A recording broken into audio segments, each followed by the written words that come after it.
sip our worries away, nice and slow. Your laughter ripples like sweet warm wine. In this jazzy sultry space you're mine. The saxophone croons a velvet tune, while melodies dance beneath the moon. We'll toast to moments both grand and small, in this hazy, lazy, jazz-touched hall. Let's sit together in the mellow night. We'll drink to love till the morning light. Every glass we raise a promise true. Here's to the magic in a drink with you.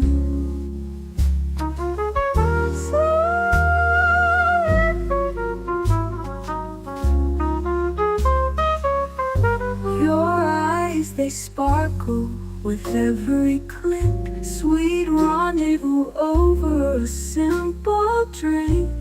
We'll share our secrets in whispers low, just you and me where the jazz flows slow. The world outside fades into the mist, but here it's our own dreamy tryst. With each sip our worries drift away. Let's stay together till the break of day. So let's sit together in the mellow night. We'll drink to love till the morning light. Every glass we raise a promise true. Here's to the magic in a drink with you.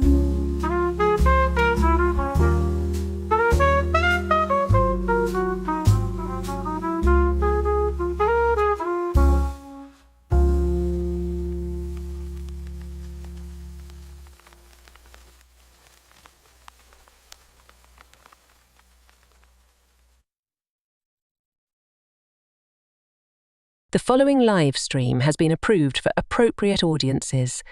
It may contain occasional strong language and may not be suitable for younger or more sensitive viewers. Viewer inebriation is advised, though not mandatory.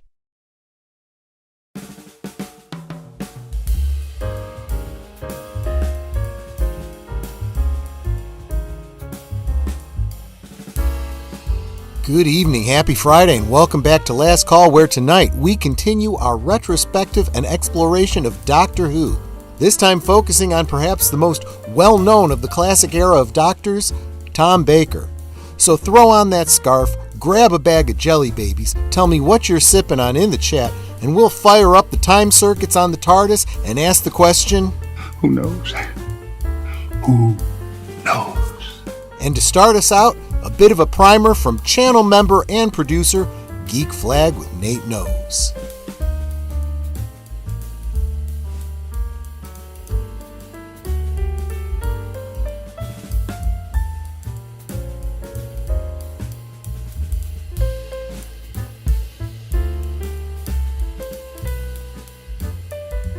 Last Call is streamed before a live audience.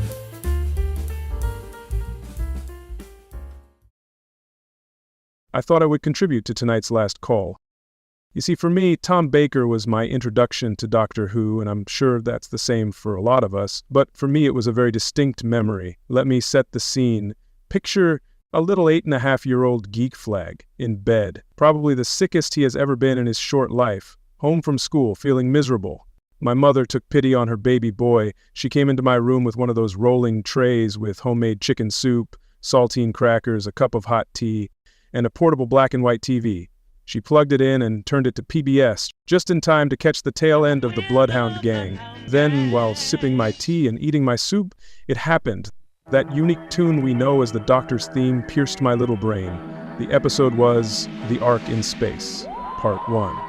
The first image I see is of a space station floating in space, and then an alien eye view of a person in suspended animation. Then, the most peculiar sound, followed by the materialization of a blue police box, and then a man with shaggy hair, a hat, and a long scarf emerged from the box, followed by two others, identified right away as Henry and Sarah by the man in the hat and scarf, and he in turn was identified as the Doctor. Now, with my curiosity piqued, their adventure unfolded before me, and now my imagination was fully engaged.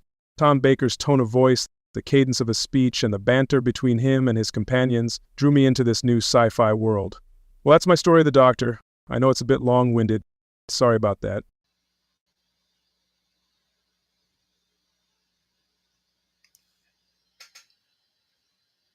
And didn't I? I was on the. Yeah, I'll figure it out someday, probably just before I retire from YouTube. But anyway, Vasalud, welcome. Thanks everyone for being here tonight. Hope you are looking forward to that, and I hope you enjoyed since Nate reached out to me by DM with his story. I was like, this story needs to be shared. So I figured we'd actually start out the stream with that one tonight. So I figured you guys would. I figured you guys would enjoy that.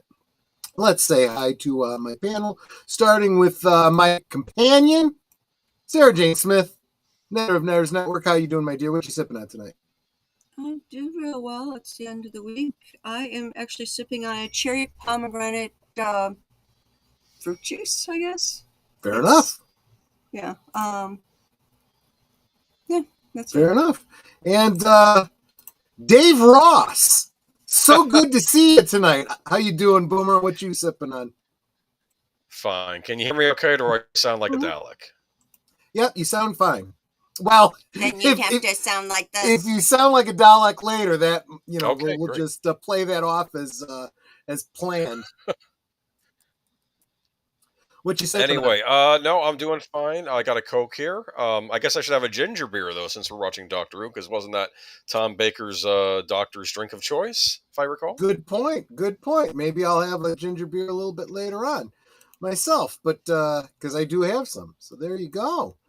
But yeah, I obviously love classic Doctor Who, and I think most people that have commented the last video and sent me DMs and whatnot have said, yeah, their first Doctor was the fourth Doctor, Tom Baker.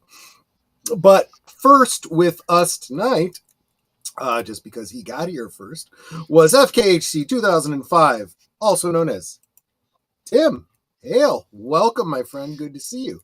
Followed shortly thereafter by Curtis Selby, the tired midnight blogger. Hail to you as well. Lady Mist, dropping the blue emojis for Netter, which encourages her. Connie Cleary, the bird woman of YouTube. Salute. Good to see you. Jesse Green. He says hello. Good to see you, my friend. And salute to Deleted Scenes. Good to see you, my friend.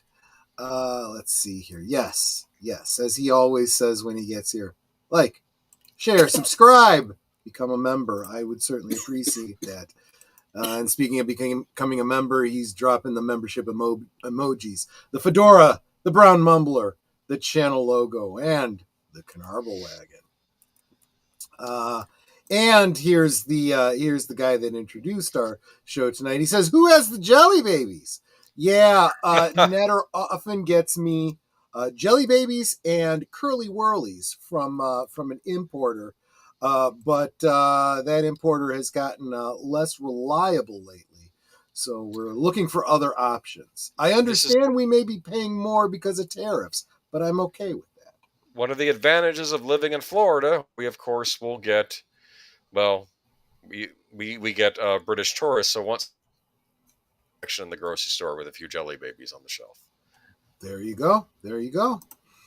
And Evelyn Hampton, who of course a couple years back visited the Doctor Who experience in the UK. Welcome, Evelyn. So good to see you here. Hope you're feeling well. And Darth Plato, and we just lost Boomer. He'll be back. All right, it's showtime. Yes, it is, Darth Plato. Welcome to you.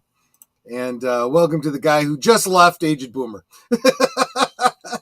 He'll be back.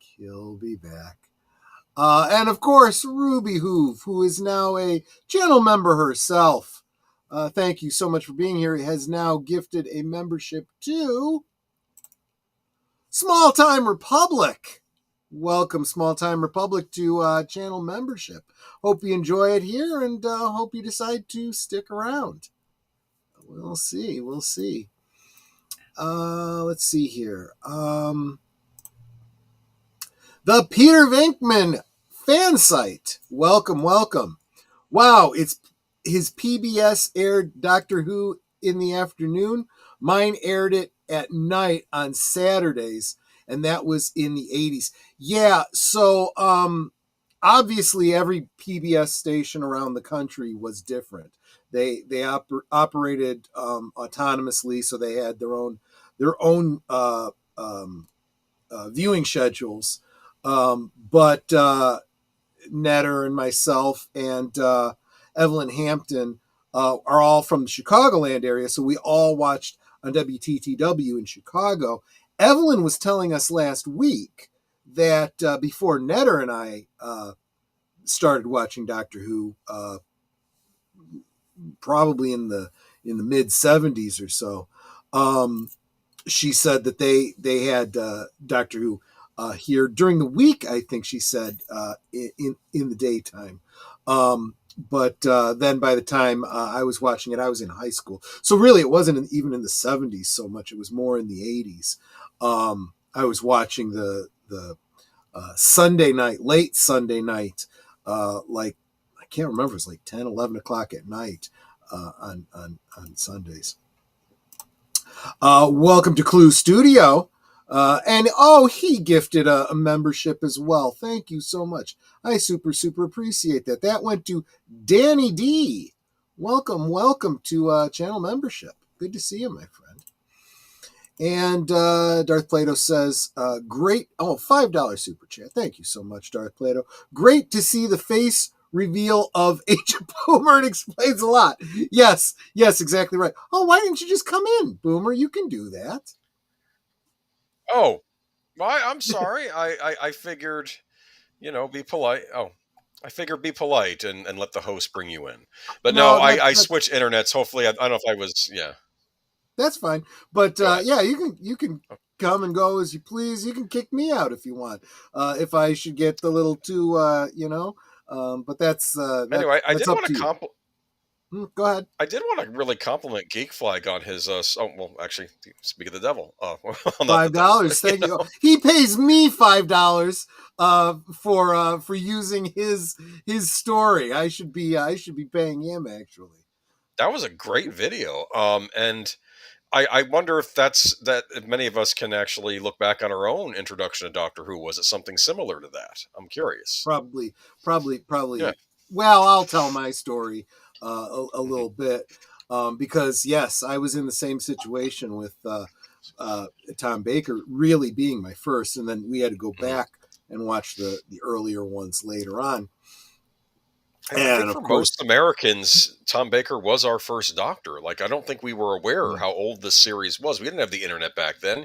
You might pick up a book later on as the show became popular. They would explain, oh no, right. There were other we came in kind of en medias res, and I think that a lot of people were surprised when later on they started doing the older ones. They were like, wow, so this is an older show. Mm-hmm. Which was also very complicated because then we ended up seeing a lot of those broken up ones where we didn't have full serials, So for the British, they kind of look at it, I guess, nostalgically as a 60s series, but I think in the United States, I guess Canada as well, it's really a 70s, 80s, but really 70s, 70s and 80s, a series. So it's weird, absolutely.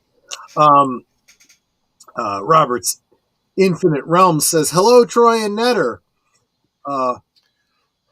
One of my favorite subjects with Doctor Who, found him on PBS at my grandparents' house. Tom Baker, of course. Agreed. Welcome.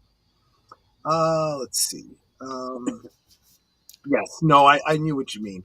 I know a lot of people use speech to text, and sometimes the AI isn't so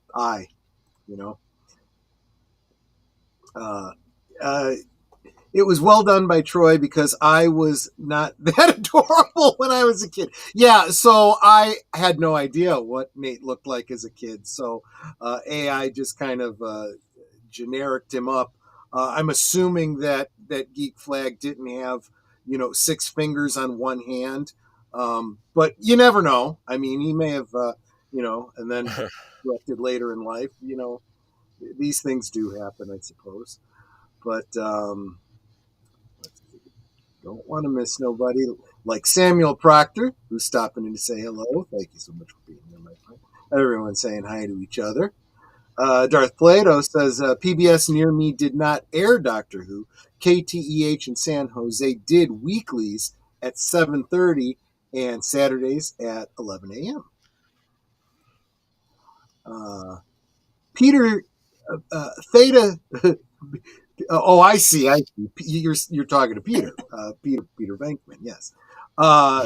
Show it on the weekends at night and re-show the same episode in the week on Wednesday in the afternoon. Gosh, that was you were spoiled because if we missed an episode, we were lost. We wouldn't get to see it again until they cycled through all the doctors they had to come all the way back around. And if you missed it again, you were sunk. And again, there was a trick though. I had a trick living in my part of New Jersey. You want to know what it was? Were you also able to pick it up on another station? New York.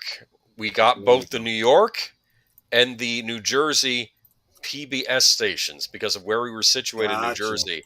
So what would happen was, I think the New York PBS station would show it in the afternoon on Saturdays, and the New Jersey PBS would show it in the evening, and they were going through different cycles.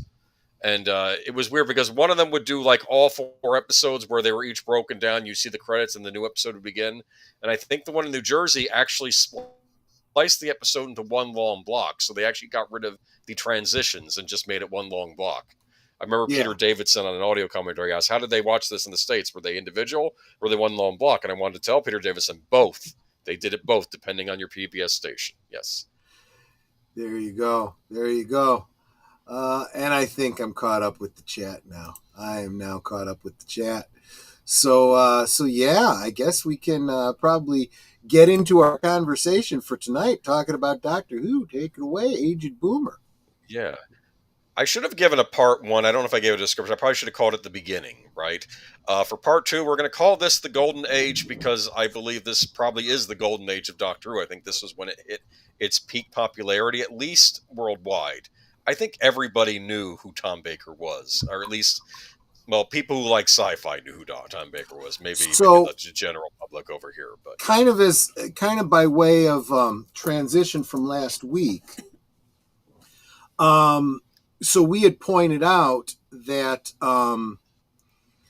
at the time that we went from the first Doctor to the second Doctor, from Hartnell to Troughton, they weren't calling it regeneration. I think the Doctor referred to it as a rejuvenation. The idea being that the thought was that this was a younger version of the same individual. By the time they put him on trial and decided that they were going to ground him on Earth in the like early 70s, which was a few years ahead of where they were, in the real world, take away his time circuit and force a regeneration on him. That's where we came to realize, okay, now we're instituting this concept of the regeneration. So in Kingdom of the Spider, was it Kingdom of the Spiders? Web of the Spiders? Planet of the Spiders. Planet of the Spiders, that's what it was. Where the third Doctor is dying, he changes into the fourth Doctor, Tom Baker, and yes, that's an excellent pointing out. Tom Baker is 91 years old. That's absolutely true. First Tom Baker was Arc of Infinity. I didn't see the robot until years later. There you go. So Yeah, that was the first episode with Baker, and it was kind of iconic, even from the get-go. The people argued that Tom Baker didn't have to waste any time jumping into the role. He was the Tom Baker doctor from the get-go. He just... Yeah, absolutely.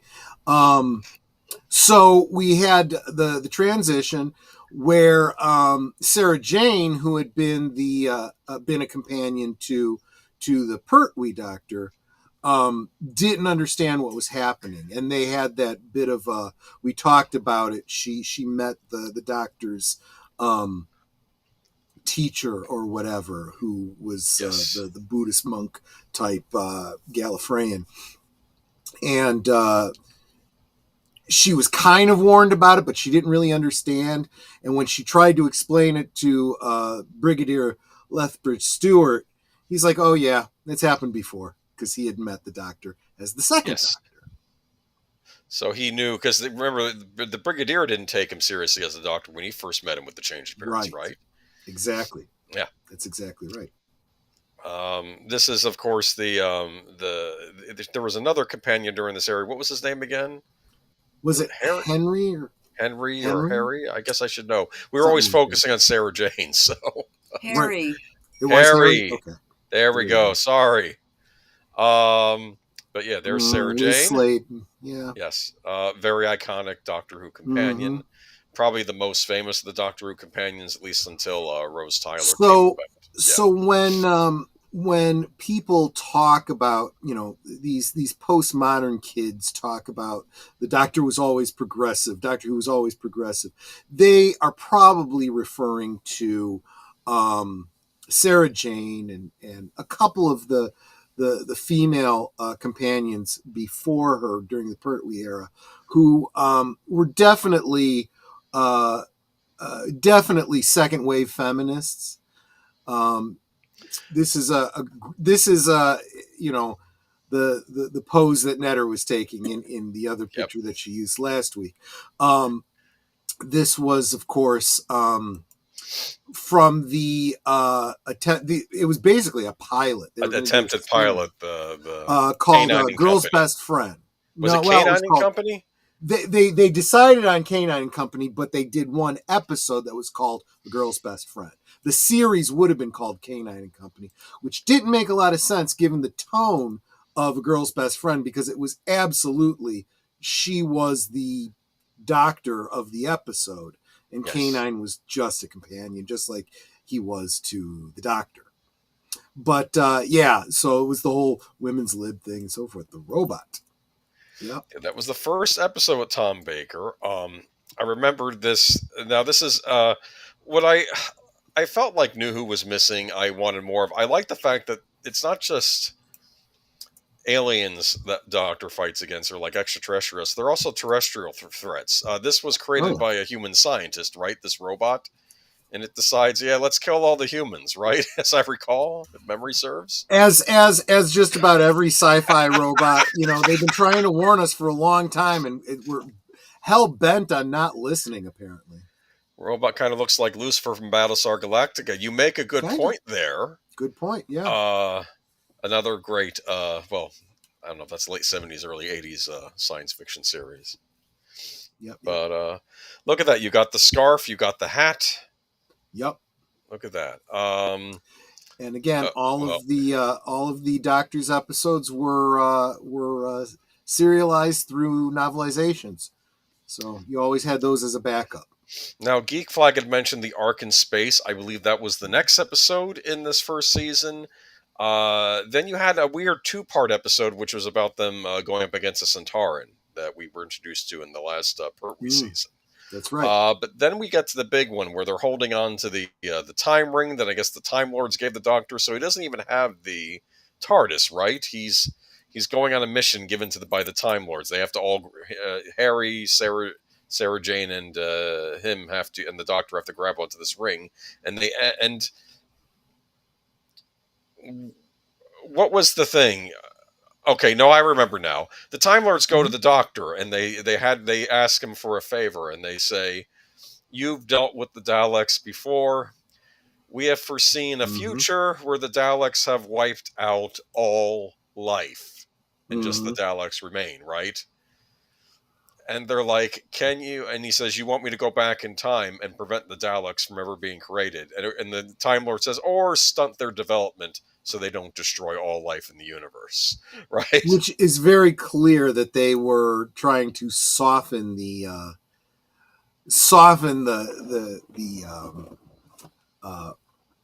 genocidal, concept behind the story, because let's face it, television. Well, not only that, though, but if you think about it, the Daleks are all about genocide, but then what are you going to do? You're going to do genocide against the Daleks to prevent them? It's this weird moral quandary you're in. What does that make you if you wipe out all the Daleks, right? But the Daleks have always been the victim. They've been put upon by the Thals for so long, and then the Doctor comes along, and it's yeah. Do you know throughout human history, oppressive regimes like a certain German group and maybe even other groups in other countries always that claim to be the victims. Always claim to be the victim. Yes, it's weird. They see themselves it's not as weird. The victim. People need to pay attention. Yes. This is why they say if you don't learn from history, you will repeat it, you dumbass. I think that's an exact quote. Genesis Santayana, I'm sure he said the Spanish equivalent of dumbass. Oh, interesting, Darth Plato. That's a picture from one of the novelizations. I had one of these for Genesis of the Daleks. I had a few of these Doctor Who novelizations, and Genesis of the Daleks is one of them. I don't know if it was this one or if it had a different cover on it. I think I had a darker cover. Maybe it was a Signet release, if memory serves. I saw darker covers too, but at the same time, that's because, they were usually... They'd been around for a while. So they started to yellow. I think the other one I had was the Towns of Wang Chiang. I think I had this and Genesis, and Genesis of the Daleks. Those were the two I had, which we'll get into the Towns of Wang Chiang later. But what is Genesis of Daleks? That's exactly right. Would you go back in time to kill Mustache Man? Yes, and we'll cover that story again when we get to they actually literally do that story in the Matt Smith let's not go over what was considered one of the worst episodes of the Matt Smith era, which we'll get into when we get to it. Kind of was, but I did like it too. I mean, I don't know. See, that's just it. Sometimes the worst episodes of some of these Doctors are still better than anything that's come since. It was during that era where people were starting to question the direction of the series. Like, what are we doing here? Because they thought it was barely an episode. We'll get into that later. Let's talk about the Golden Age, which was Tom Baker.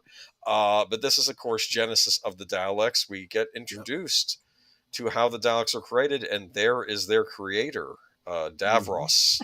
So it's not Dave Ross. No, that's what Simon Pegg would say when he was being interviewed. Yeah. When I was growing up, I was terrified of the man on TV, Mr. Dave Ross.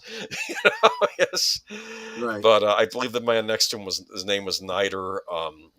Someone in the chat was mentioning how this has World War I vibes, but also certain, I guess, if I can say Gestapo vibes. Yeah. Too. Yeah. It's very creepy. You do know that at this point in the war, how long had this war between the two groups, the Thralls and the Khalids, been going on? It was centuries, maybe? It was a horrifyingly long time. So I guess this is, in a way, is his last solution. Let's create and I think the problem with the Khalids is that they were starting to devolve, or they were starting to mutate into these creatures, right, with the tentacles, right? Absolutely. Instead of being humanoid, that was because of the radiation from, I believe it was nuclear weapons. Yes. So here we go. Nice chair, Boomer. Funny. I picked him because of who on this season has wrinkles? Oh, Davros. Let's pick Davros. Yes. Absolutely true. But if we go on, though, this is considered one of the greatest Doctor episodes. This was a weird quandary where he almost kills Davros in this scene, right? Yeah. As I recall. There is an interesting point where the Doctor is actually trying to reason with Davros. It's one of the greatest scenes I've ever seen on television, where he goes, Davros, let's say you had a vial, a sealed vial, with a virus in it that could destroy all known life in the universe, and it was in the palm of your hand. Would you break it? And he said, oh, what a fascinating proposition. By the simple pressure of my thumb, I could destroy all life. And he's like, very interesting. I would. I would do it. That power would put me above the gods. And it's at this point, Davros, there's no saving him, right? Exactly. But He's that it also maniacal. plants the idea in his head to wipe out all life in the universe. Literally, the Doctor is responsible for setting him on that mission. It's one of these weird things, like how much does the Doctor influence and how much does he stall? Now, I do believe he did stall their development, because it doesn't end with him destroying the Daleks, because I don't think he's able to, but he's able to, I think, seal them up for a long time so they can't get out. Yeah. So that did stall their development, though. But one of the greatest scenes in this episode is when Davros has created his Daleks and they won't listen to him, and he says, "You are an inferior being. You are not a Dalek." Remember that? Mm-hmm. He taught them everything besides a Dalek was inferior and should be exterminated, but he didn't think of himself in that equation, did he? Right? Exactly. Hoisted on his own petard, I guess. Well, and that's the great. Let me go back. That's the great lesson about computer programming, right? You've got to be very specific and very careful about, sweeping things. When you say all means all. It's weird. No exceptions. We talked about Tron Legacy a couple weeks ago on Geeky Geezers, and Flynn did a similar thing to what Davros does, but his intentions were good. Yeah. He was wanting to create the perfect, but he made an error in the program clue, right? He said, you want to create the perfect system. And then, what was it? Then he said, but he had changed his mind of what perfection is. We don't really know what it is. It's always right there in front of us and far away. That is the problem.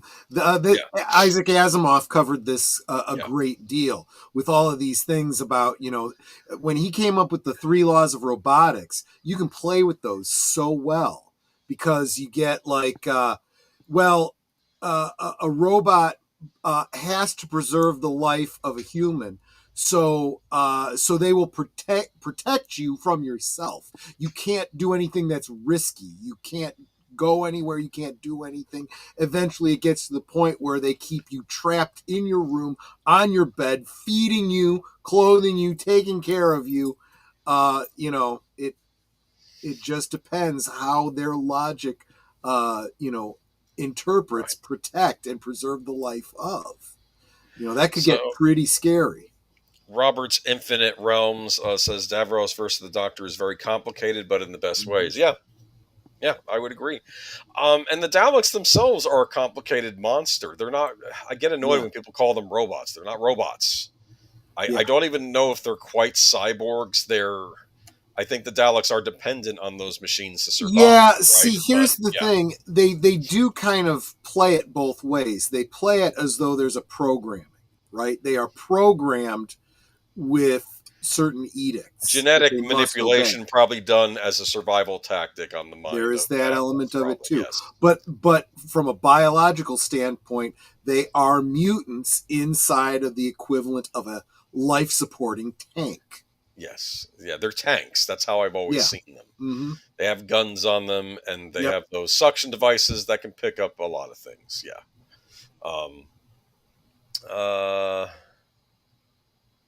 But Flynn does not say it, but he realizes perfection is an imperfection, something I heard in relation to literature, like Mark Twain. Interesting. Well, he had time to think about it when he was stuck in the in the grid. But what do you think? Genesis of the Daleks, one of the best episodes of all time? Too easy? I don't know. It's everyone's favorite. It's incredibly iconic, and it is one of the pillars of the overall Doctor Who lore. Might be the best Dalek episode. I'm trying to think if there was one that was better. But let's move on to, then they end up... the Cybermen. This was not a good episode, if I recall. I'm sorry. I think I wanted to like it. Maybe your opinion differs. Well, I did like the new costumes for them. They look better than what we had. Right. I felt like something about this didn't quite click, and I don't remember what it was. I know this was where they introduced the idea of gold plugging up their exhaust systems, which some Yeah. people were annoyed they entered that into the lore. That was kind of dumb, but yeah. I think it works. And I believe they played. Yeah. I think they played with that again later with David Tennant. Yeah. Darth Plato said Genesis of the Daleks was a 6-parter. A lot of episodes were 6-parters.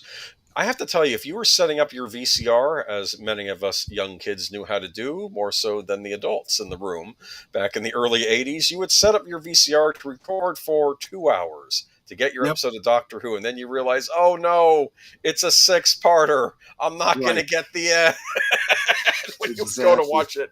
And then you'd have to wait for the cycle on the other PBS station. This would happen. And you'd be cross with yourself. Well, and here's the other thing, too. 6 parts, but usually I think they were like 25 minutes each. Yes. So it didn't come out. It was, let's see, just slightly over an hour and like 40 minutes or so. I mean, I would record on SLP anyway to get this, the 6-hour tapes. I would try to fit 3 episodes of Doctor Who on a VHS tape when I was recording. There you go. But in the US, I think the episode was called Planet of Gold. Interesting. No, it was Revenge of the Cybermen. Well, that's what it was in England. Maybe over here it was Planet of Gold. You're right. Because nobody knew who the Cybermen were over here, did they? I mean, this is just... that's right. They couldn't bank on you having seen the Second Doctor episodes. It's a good design. I like the fact that there's a cyber leader in the background with the black... I guess the headpiece there, headpiece, which they use later on when we get to the 80s Cybermen. They still use like the to denote leader. Salute, Daniel Berry Sports Highlights. Welcome, good to see you, my friend. But so that was the Revenge of the Cybermen, and there are other episodes as we go along. I'm probably going to miss some of these Sarah Jane Smith episodes, but I did my best because my memory of these isn't great. Like I told you, I'm rewatching a lot of the older series. I started with Pertwee, but I'm looking forward to getting into Baker again. But this is a Terror of the Zygons, right? The Zygons held up really well when they tried to update them in the current day. Right. It didn't really change much. They're still shapeshifters, right? Yes. Mm-hmm. And they use organic spaceships, if memory serves, right? I can't remember because so much of Doctor Who takes place planet side to keep the costs down, but you're probably right. This was probably another episode where UNIT had to get involved, right? Well, very oftentimes, yes. I like that Nate's saying about that Cyberman leader, Cyber Afro. Oh, well. There you go. Zygons is a fan favorite, but never liked it. Mm-hmm. Loch Ness Monster attacking London seemed silly. I agree. And wasn't that Loch Ness Monster like a robot or something like that? Perhaps. I don't even remember. No, if it was the Zygons, it could have been... I don't know. Okay. I don't remember. Like I said, a lot of these earlier Tom Baker episodes are fuzzy. I did used to watch them regularly, but it's been a number of years. Like I said, I'm going to start rewatching them again. Mm-hmm. But that's another problem, too. You couldn't even find these. Pyramids of Mars. Oh, yeah. This one gets referenced big time in the David Tennant era. Yeah, this was a big deal. So I believe he goes back in time to the 1800s with Sarah Jane Smith. Yep. I think she is dressed appropriately when Egypt fever was going on because they were finding all of these tombs and whatnot, right? Yep. So, but I think I think those are robotic mummies. Is that right? Yes. Run by an alien entity whose name escapes me, and I should know what it is because he was the major villain in this episode. Yeah, give me a moment, I'll look it up. But was this another favorite of yours? I remember it. I wouldn't say it was necessarily a favorite of mine.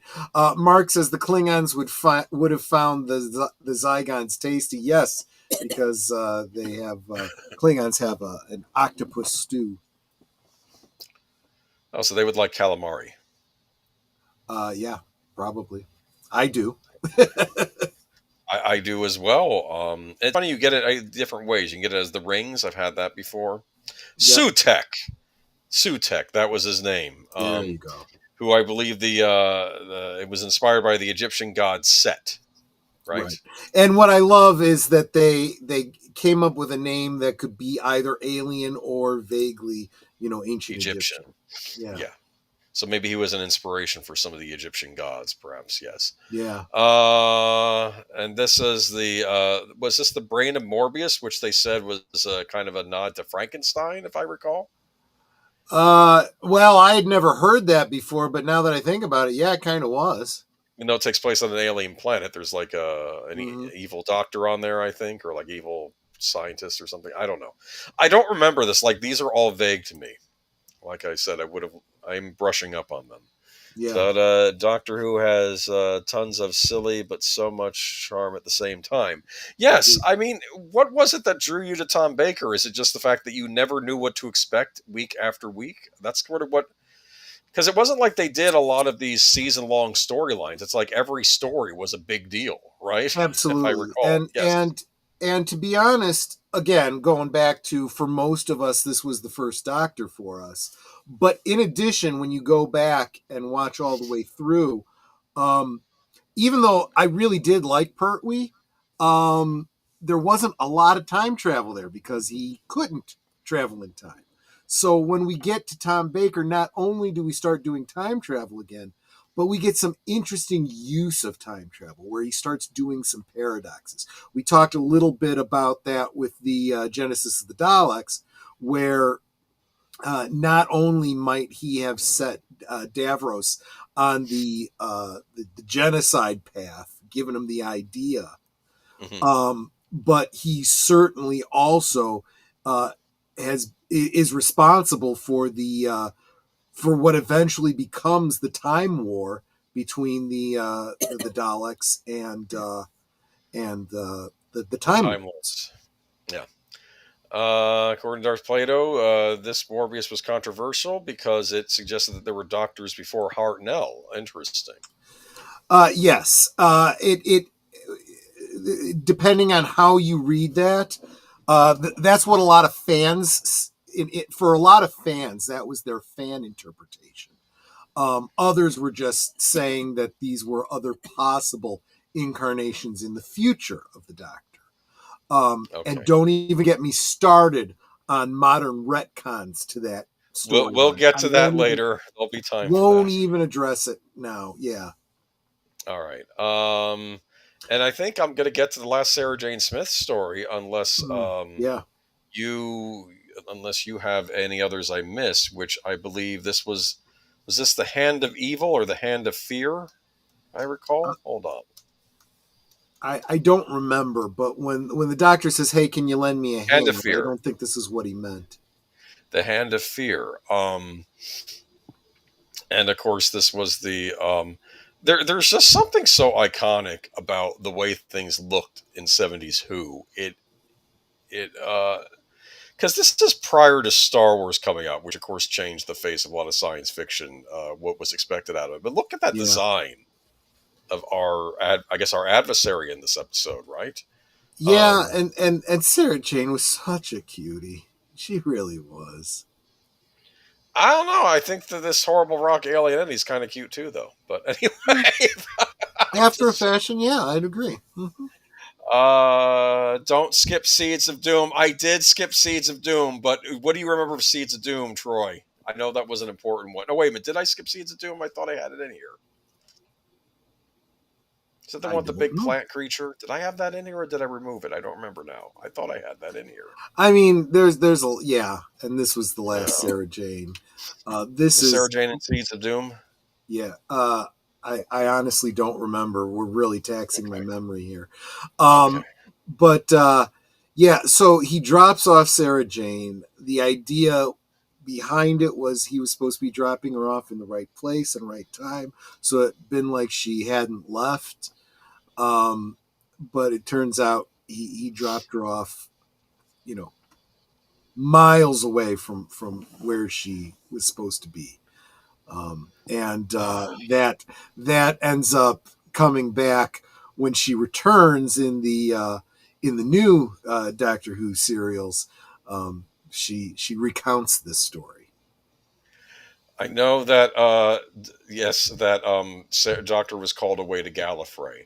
Darth Plato, I apologize. I forgot to put something in here about Seeds of Doom. Yeah. But I had you know what it was? No, I had a picture ready, but they didn't look right. They kept they were too pixely, and I gave Oh, up. I That's see. what I happened. see. I did have Okay. it in here. I remember that. Was that the one where they were considering killing off the Brigadier? I don't remember. I know there was one. I don't know if it was this or the Zygon episode where they were considering killing off the Brigadier, and then they decided not to. I forgot the reasoning why, but they were Mhm. considering that. But I'll talk a little bit about the Seeds of Doom. In 2010, Mark Braxton, the Radio Times, awarded it 5 stars out of 5, describing the Seeds of Doom as a rich, classy serving with plenty of meat accompanying the vegetables. Ha ha ha ha! And I will arguing that also say, oh, go ahead. the archive rating of Holmes Hinshoff era reaches the zenith here. Okay, it's an important episode. I just don't have it in the presentation, as you know, So this outfit she's too wearing, much. and she's got the carpet bag and the doll. Netter and I were at a Chicago TARDIS convention, and somebody did this exact cosplay, and it was like, oh Yeah. my gosh! And this was right after Liz Sladen had died, so it was like, oh man, you know. And I think for a lot of people who were starting out with Tom Baker, we weren't used to a companion going away, were we? This might have been the first for a lot of people. For yeah, if you were just coming in during the Tom Baker era, yeah. The major one, right? So you had your support, like Harry and whatnot, and you're like, okay, yeah, that's fine. But Sarah Jane had been there from the beginning, and she was there most of the run, so it was like, yeah, that was a hard hit. It really was. Agreed, Big Al. Rest in peace, Elizabeth Sladen. Absolutely. Yeah. So now we move on to a weird interim episode called. Oh, there she is Oh, holding wait, the there's hand. another picture. Here we got another picture of her. Let's. But yeah, that explains though, and she's holding the hand. Isn't that great? Pit Snipe Husker, welcome. Yes, Yeah, absolutely. That's it's funny. great. I have to tell you, Doctor Who made great use of rock quarries. Mm-hmm.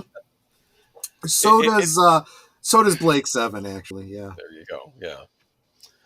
But moving on to Oh, I know who that is. the Deadly Assassins. So the Doctor is called away to Gallifrey. I have some interesting. This is his arch nemesis, the Master again. So this is from a fanzine that was written at the time. First, congratulations to Dudley Simpson for using the organ music for the Time Lords, but thumbs down for not using his excellent Master theme. Then there's the more than usually daft title. Have you ever heard of an assassin that isn't deadly? Yes, exactly. That is lampooned by Stephen Moffat in his first story for Doctor Who. The blue, I believe it was a Red Nose special with Rowan Atkinson playing the Doctor, called Doctor Who and the Curse of Fatal Death. And it's a direct homage to the Deadly Assassin. I remember that special. I think it was Jonathan Pryce playing the Master in that, I believe. Memory serves. And there's just like the much maligned You Don't Like Casino Royale, where many people play James Bond. They go through all of the Doctor dying and regenerating, so a whole bunch of people get to play the Doctor, including a female Doctor. The actress from Absolutely Fabulous, I believe. Yep. Yeah. Exactly. Geek Flag with Great Nate Noah says, I cried when Sarah Jane left the TARDIS. I think a lot of us were kind of sad because we really like Sarah Jane, and now we're like losing a part of the show. At least they didn't kill her off. This is another time where they were thinking about killing her off. Sarah Jane may have made me cry more than any other companion, because I think Elizabeth. Sorry, go ahead. Because I was going to say, I also cried when she returned. I want to say it was like School Days or something like that, where she returns during the Tennant era. Yeah. Mm-hmm. And she says, "You're still my Doctor," and he says, "You'll always be my Sarah Jane." And I just get all teary-eyed. And then, of course, when she comes back for the Sarah Jane Adventures. Well, she had the Sarah Jane Adventures. She finally got her spin-off, but then she came back to Doctor Who for the big reunion episode. Yes. That was basically seeing off Davies and David Tennant. Yeah. And when she's leaving then, and she turns around and she waves, that was shortly before she passed. And so that scene after she dies is just heartbreaking. Yeah. You know? Yes. No. Did I say, yeah. Yeah, Mr. Bean. Rowan Atkinson, who played Mr. Bean. I did want to make I did want to make a point that Elizabeth Sladen actually was instrumental in kind of how Sarah Jane was written out of the series. They were actually toying with the idea of killing her off, like in some big grand thing. Right. And she didn't want to do that. And she basically said she didn't want Sarah Jane getting killed. She didn't want her getting married off because the show is really about the Doctor. It's not about the companion. Right. And she didn't feel that the companion should have that much attention drawn on the companion. It's really the Doctor. That's actually a wise... And I wish they had maintained that wisdom. I'm looking at you, Impossible Girl. You know. Oh boy, we'll get there. We will get there. First reunion was the 5 Doctors. That's right. We'll get to that next time. Mm-hmm. But anyway, the Master returns in The Deadly Assassin. He's the Deadly Assassin. He's not doing so well because he's on his last regeneration and trying and he's literally trying to stay alive by any means necessary. He's almost rotting away. Exactly. In a way, he's like a revenant or a mummy. So yeah, that's very School Reunion. That's what it was. Yeah, that title actually makes more sense. This is probably the episode where we learned Time Lords have 13 lives, right? That I believe you're right. Well, they have 13 lives, 12 regenerations. 12 regenerations. Which I'm so glad that they underscored again with Matt Smith when he is not called the 13th Doctor, but he actually takes the time to go through and explain why he is the 13th incarnation. Boy, we'll get there. I have my own thoughts on that. Anyway, though, but during this era of Doctor Who, though, the Doctor had a greater adversary than the Master or Davros or the Daleks or the Zygons, and her name was Mary Whitehouse. Do you know who Mary Whitehouse was? Didn't she want to cancel Doctor Who? She was trying to get rid of it? Outspoken critic and a moral arbiter of all things. Apparently Pink Floyd... is this the same one that wanted Chuck Berry's My Ding-a-Ling to be censored and never played on radio or something like that? I know she had 3 big series she went after.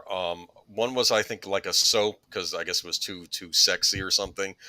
Benny Hill she hated. She went after that show a lot, and Doctor Who. Those were her three big bugaboos. And she was only getting started in the 70s. Wait until the 80s came around with the Video Nasty. She was heavily involved in that. But I do want to address deleted scenes question. It's a great question. It's not a stupid question. It's a great question. But I'm not in the know. Have they ever killed off a companion? If so, what were the circumstances? Have we had one up to this point, Doc? No. That'll be the next time. Next time we'll get to our first kill companion. That's with in the Peter Day. I know exactly, and it was a big timey-wimey situation. It was, great story. That time, one of my favorite episodes, actually, even though it does have a tragic ending for one of the companions. Yes. And I didn't see it for the first time on television. I saw it at a convention for the first time before most people in the Chicagoland area got to see it. So a Karen type then deleted scenes is asking, yes, we have more arbiters against popular culture show up. Dr. Frederick Wortham. More recently, perhaps some might argue Anita Sarkeesian is one of these types. And here during the 70s, we have Mary Whitehouse in England. let's get into some of her Nothing new comments. under heaven. Nothing new under heaven. Though she was probably coming for more of a. And you know what I say now is the same thing I say to I would have said then. If the children are at risk from violence and obscene videos, where the hell are their parents? Wasn't Adric a companion? We'll get there, Evelyn We'll get Hampton. there. Actually, Yeah, he may show up at the end of the stream. Absolutely. Because he The program this is okay. This was in reference to I think the Deadly Assassin. The program contains some of the sickest and most horrific material ever seen on children's television, but no one has to take my word for such material is likely to disturb. For young children, even a week may be too long to wait for reassurance that the characters with whom they identify are safe. Doctor Who has turned into tea time brutality for tots. And this is why we are in the soy era that we're in, where everyone feels that everyone needs to be wrapped in bubble wrap. Don't offend me. You know, that's violence. Words can kill, apparently. That's what ends up happening. You know what? You want to raise leaders in the world? Teach your children young. Life is hard. Life isn't fair. You better get tough, partner, very, very quickly. Quit your crying. Walk it off. Get over it. Watership Down, anyone? Anyone? Watership Down? A bunch of killer bunnies? But they're talking about some very real world elements of war that kids should learn about at an early age, because you know some of the parents of those kids lived through the London Blitz as children, and they learned it firsthand. I'd rather my kids learn about violence from a television show than actually living through it. That's right. She goes on to say, my personal reaction to the sight of the Doctor being viciously throttled underwater is unimportant. What's important is the effect of such material, especially in a modern setting, upon the very young children so likely to be watching. Strangulation by hard, by claw, by obscene vegetable matter is the latest gimmick, sufficiently close up so that they get the point. Maybe they learn that violence is not a good thing. It's abhorrent. So maybe they learn a good lesson from it. And just for a little variety, show the children how to make a Molotov cocktail. Don't worry, your neighbors will take care of that just fine. All I remembered was poor Sam. Oh, yes. So here we go. So what are we to do? Sit back and say nothing when, after planning to the contorted visage of the demented murderer, the final shot of the particular episode was a close-up shot of the Doctor's apparently drowned face lying still beneath the water? Nothing said. A new barrier broken. Apparently, she doesn't understand how cliffhangers work. Yes. But all I remember, though, is that I used to listen to a horror podcast years back, way before I was doing stream myself. And sometimes they would bring up a Mary Whitehouse trying to get a video or a horror movie banned in England during the 80s. That whole video nasty thing, she was right in front of that. And I think Sam Raimi got involved. He had to go over to England to go before a judge about the movie The Evil Dead. Remember The Evil Dead? Yes. That got into trouble over in England. So it's just, this was I have no stomach for pearl clutchers. I really don't. Yes. Mythbusters. I have no problem with you telling your kids they can't watch something, with you choosing not to watch something yourself. You do not get to dictate for the rest of the world. Anyway, apparently, though, Doctor Who was able to at least ignore it, or at least for the most part. And we move on to the face Mount of Rushmore. evil. Yes. For starters, let's just say a This title is of an another one I saw at a episode. convention. The face of evil. Come on. Is that not the most brilliant title? It is, especially when you realize that the face of evil is the Doctor. Yes, brilliant. Another brilliant episode. Let's go to, and we get a new companion. Very different from our Sarah Jane Smith. We have Leela. Absolutely. Yes, And Leela and her barbarian garb, which ushered in the era of not only, I mean, we've already had attractive female companions, but now attractive female and sexy. Oh, interesting. Geekflex says you can't purchase an unedited copy of The Evil Dead in the UK even today. Interesting. Yeah, but the internet exists. It is we a may have worldwide to web talk for about a reason. We may have to talk about the video nasties someday. If you ever have an English guest on here that wants to talk about it, that might be an interesting topic. But yeah, there's Leela. Look at that knife, huh? That is actually, yeah, that's one of the famous promotional stills that she used to autograph all the time. What do you think Mary Whitehouse would think of this? I don't care. I honestly don't care. I believe that Leela's origin was she descendant from Earth colonists where something horribly wrong happened at an Earth colony, and I guess it ended up turning barbaric. So this was like it in the was far barbaric. Future, they didn't have any advanced technology, so that was kind of cool. Oh yeah. That's freaky. Is that the face of evil? Is the Doctor? It Was is this an now. AI program based on the Doctor's personality, if I'm remembering rightly, and then it kind of took over the planet, and it's insane. Wow. I could be wrong if that's what the episode was, but from Sarah Jane to Leela is interesting. Feminist to cave girl, kind of, yeah. Yes, exactly. But in a way, she was her own kind of feminist, right? This was that era of feminists where don't shame the girl for expressing herself. She can wear whatever she wants. Plus, if you were to try to attack her, she would stick a knife in her, you know what? She'd kick your ding-a-ling, no doubt about it. There goes your ding-a-ling. Yes. Anyway, but Charlotte Nightstar, the werewolf, salute, and on one of the Doctor Who DVDs, you may have it in your collection. They did a thing. I think it was on one of the Colin Baker discs of the greatest. Maybe it was in the Trial of Time Lord set of the greatest Doctor Who cliffhangers. Also, some cliffhangers that weren't good, but this was considered one of the greatest cliffhangers episode when the thing was saying, "Who am I?"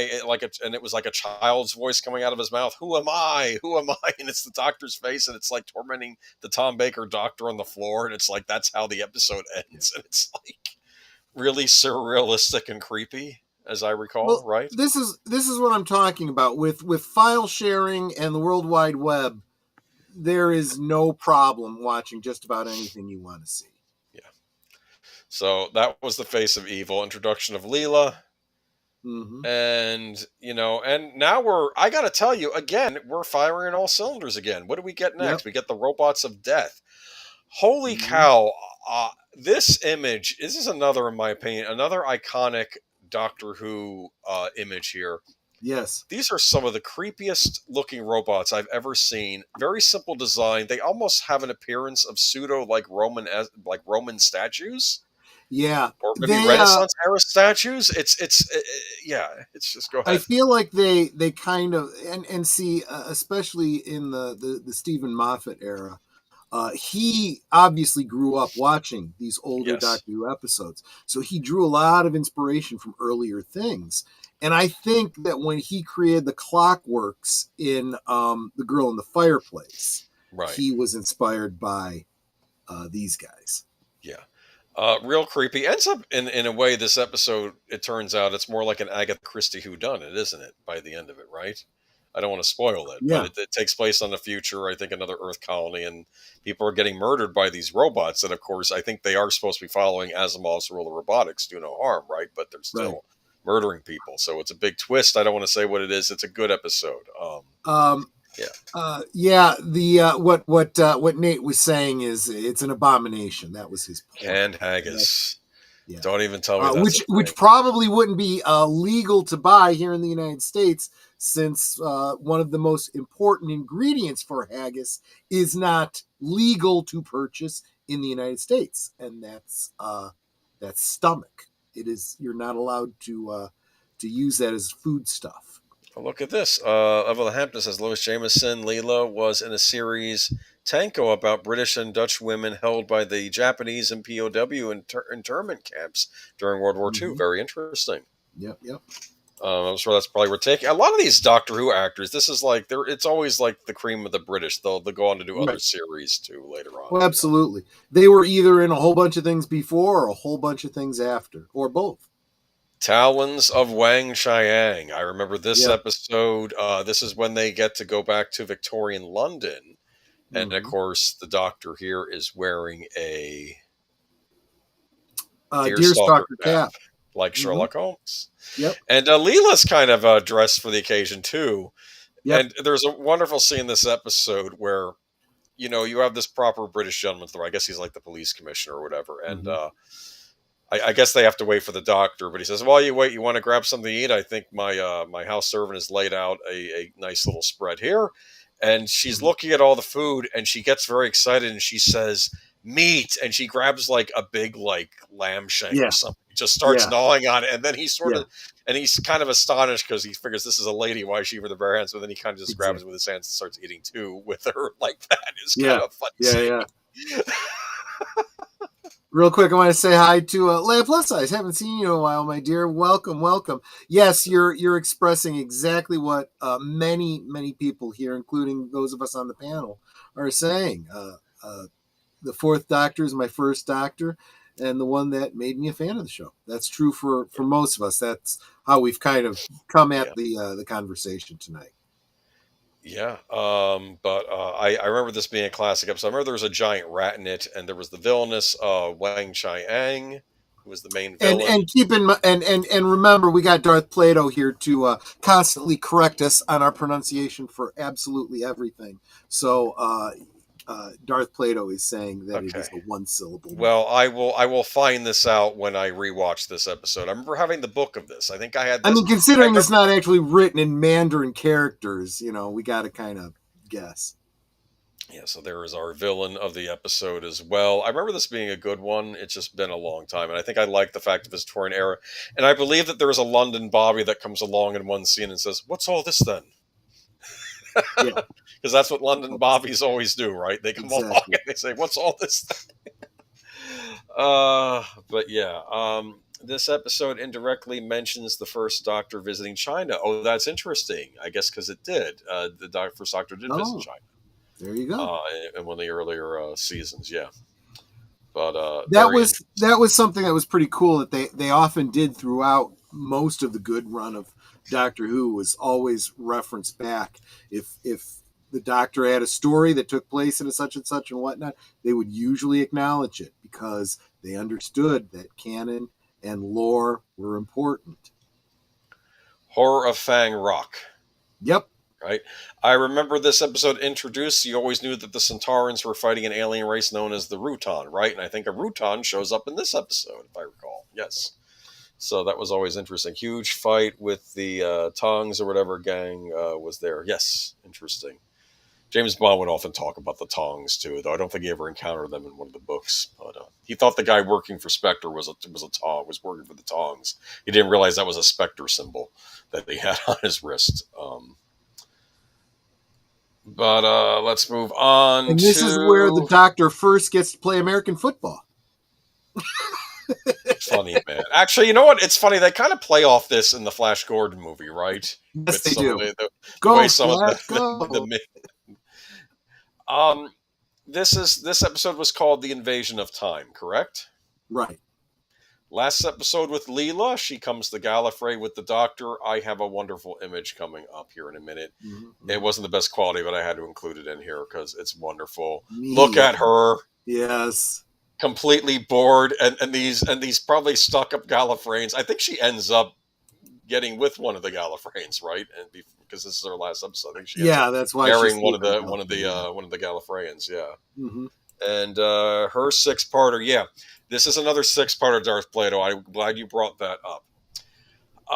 Usually episodes around this time, a lot of them are 4 episodes. We get to the end of episode 4, and I think the Doctor has stopped whatever alien menace was trying to attack Gallifrey and whatnot. And I forget what the details were, but he stops it. Him and Leela are about to leave, go on another adventure, and then, nope. Yep. Let's go. Oh wait, Yeah. that's not the next scene. That's another scene. No, wait, hold on. Let me go to the next scene. My mistake. I spoiled it. There we go. This is what shows up at the end of part 4, and you're like, holy cow, who is here? It's the Centaurans. The Centaurans, these other aliens were working for the Centaurans. The Centaurans have now invaded Gallifrey. Yep. Why? The Centaurans, this becomes a running theme on Doctor Who. The Centaurans wanted time travel technology. They were obsessed with it. It really comes home here, because I guess they're fighting that war with the Ruton, but they are obsessed with time travel technology. It shows up later in the Colin Baker era as well. It also points out... Yeah, the aliens were the Vardans. Thank you, Darth Plato. It also underscores that they are incredibly warlike. There's a lot of Klingon in these Sultarans. Yes. And they realize the risk they take by going up against a race that has time travel. They can literally go back in time and wipe them out of existence, but they're Gallifrey, still gonna, Gallifrey has always been established as a very advanced civilization. Remember when they were first introduced at the last episode of the point of arrogance? Yeah, they do look like the Juggernaut. Yeah, they were introduced. Yeah, but I remember with the Warlord, they basically told the Warlord when he was being adamant about, do you agree with that your means justified your ends? Yes, I do. And he was yelling at them. And the Time Lord says, okay, we are going to perform something on you. It'll be as if you were wiped from existence. And they basically wipe the Warlord from existence. Remember that? And they placed a barrier over the entire planet so that any of his race could never leave the planet ever again. Which I thought was something they could have played with during the Tennant era, because that was an interesting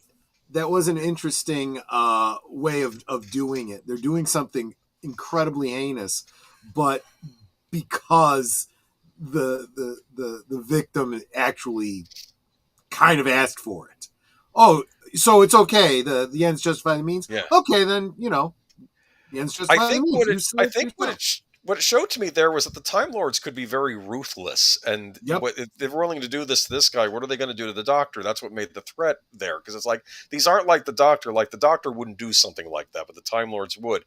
But think about how badass the Centaurans had to be to invade Gallifrey. This is a big deal. Yeah. Well, and in a lot of ways, it was being as they were clones, and they were mass produced. They were like Russian infantry.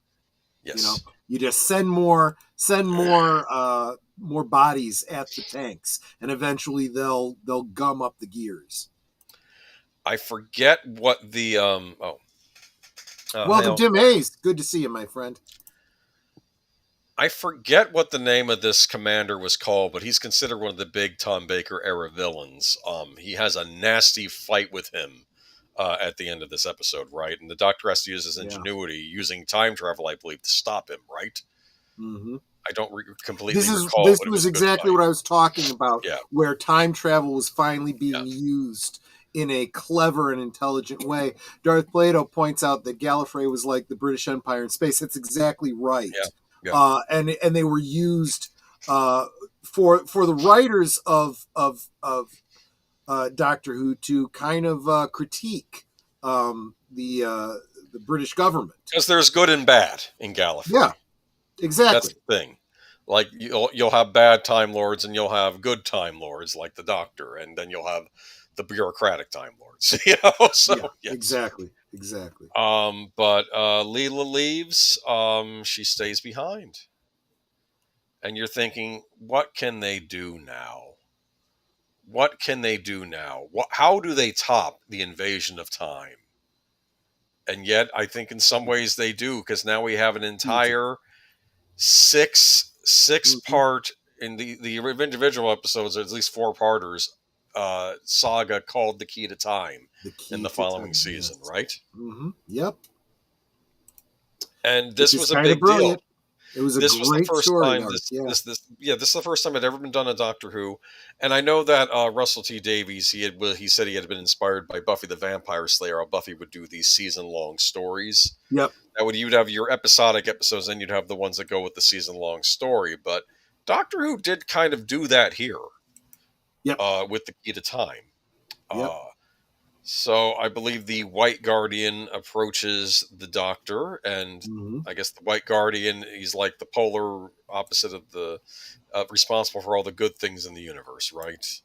The closest we'll see, I guess, to a deity mentioned in the Doctor Who universe, Exactly. I guess, right? And but he says things have become chaotic. You have to find all the pieces of the key to time so I can reset things. And then he warns the Doctor, but be careful. There is also a Black Guardian out there who is also after the key to time, and I guess he's sort of responsible for a lot of the bad in the universe, right? So. I think if you were to analogize this to the DC Comics, cosmology, it would be like the Lords of Order and the Lords of Chaos. So Darth Plato doesn't like the key to time. That's fine. I do know that Douglas Adams was heavily involved this season, right? The writer of Hitchhiker's Guide to the Galaxy. Yes. Yep. So here we go. We do get introduced to Romana. Romana, the first incarnation of Romana. And I wanted to bring up that it's interesting they went with a time lady this time around. And you think about it, we had Leela, who is, I guess, the to use an un-PC term now, the savage, right? But now we go to the lady, the civilized lady. And what's more civilized than the Time Lords? And she's actually sent, I believe, by the White Guardian to help the Doctor out because it's a big deal and we need another Time Lord or Time Lady in this case on the job with the Doctor. So she's of his race. Yes. You describe her as civilized, and she really was. I mean, she almost kind of condescended to the Doctor. She mentioned that you weren't necessarily the best student at the school, so we think of the Doctor as this vast array of knowledge, all smarter than humans, but then among Time Lords, how smart is he? One could argue, I mean, because look, I actually knew a couple guys in high school who were, there was no doubt, they were head and shoulders more intelligent than I was, probably more intelligent than anyone in the class. Definitely more intelligent than most of the teachers. But they really didn't apply themselves. So they didn't do as well as they could. And they were reckless and they enjoyed having fun and partying. And I figure that's very much what the Doctor was like at the Academy. Yeah. What was the name of the Academy? Do you remember? What Academy? On Doctor Who?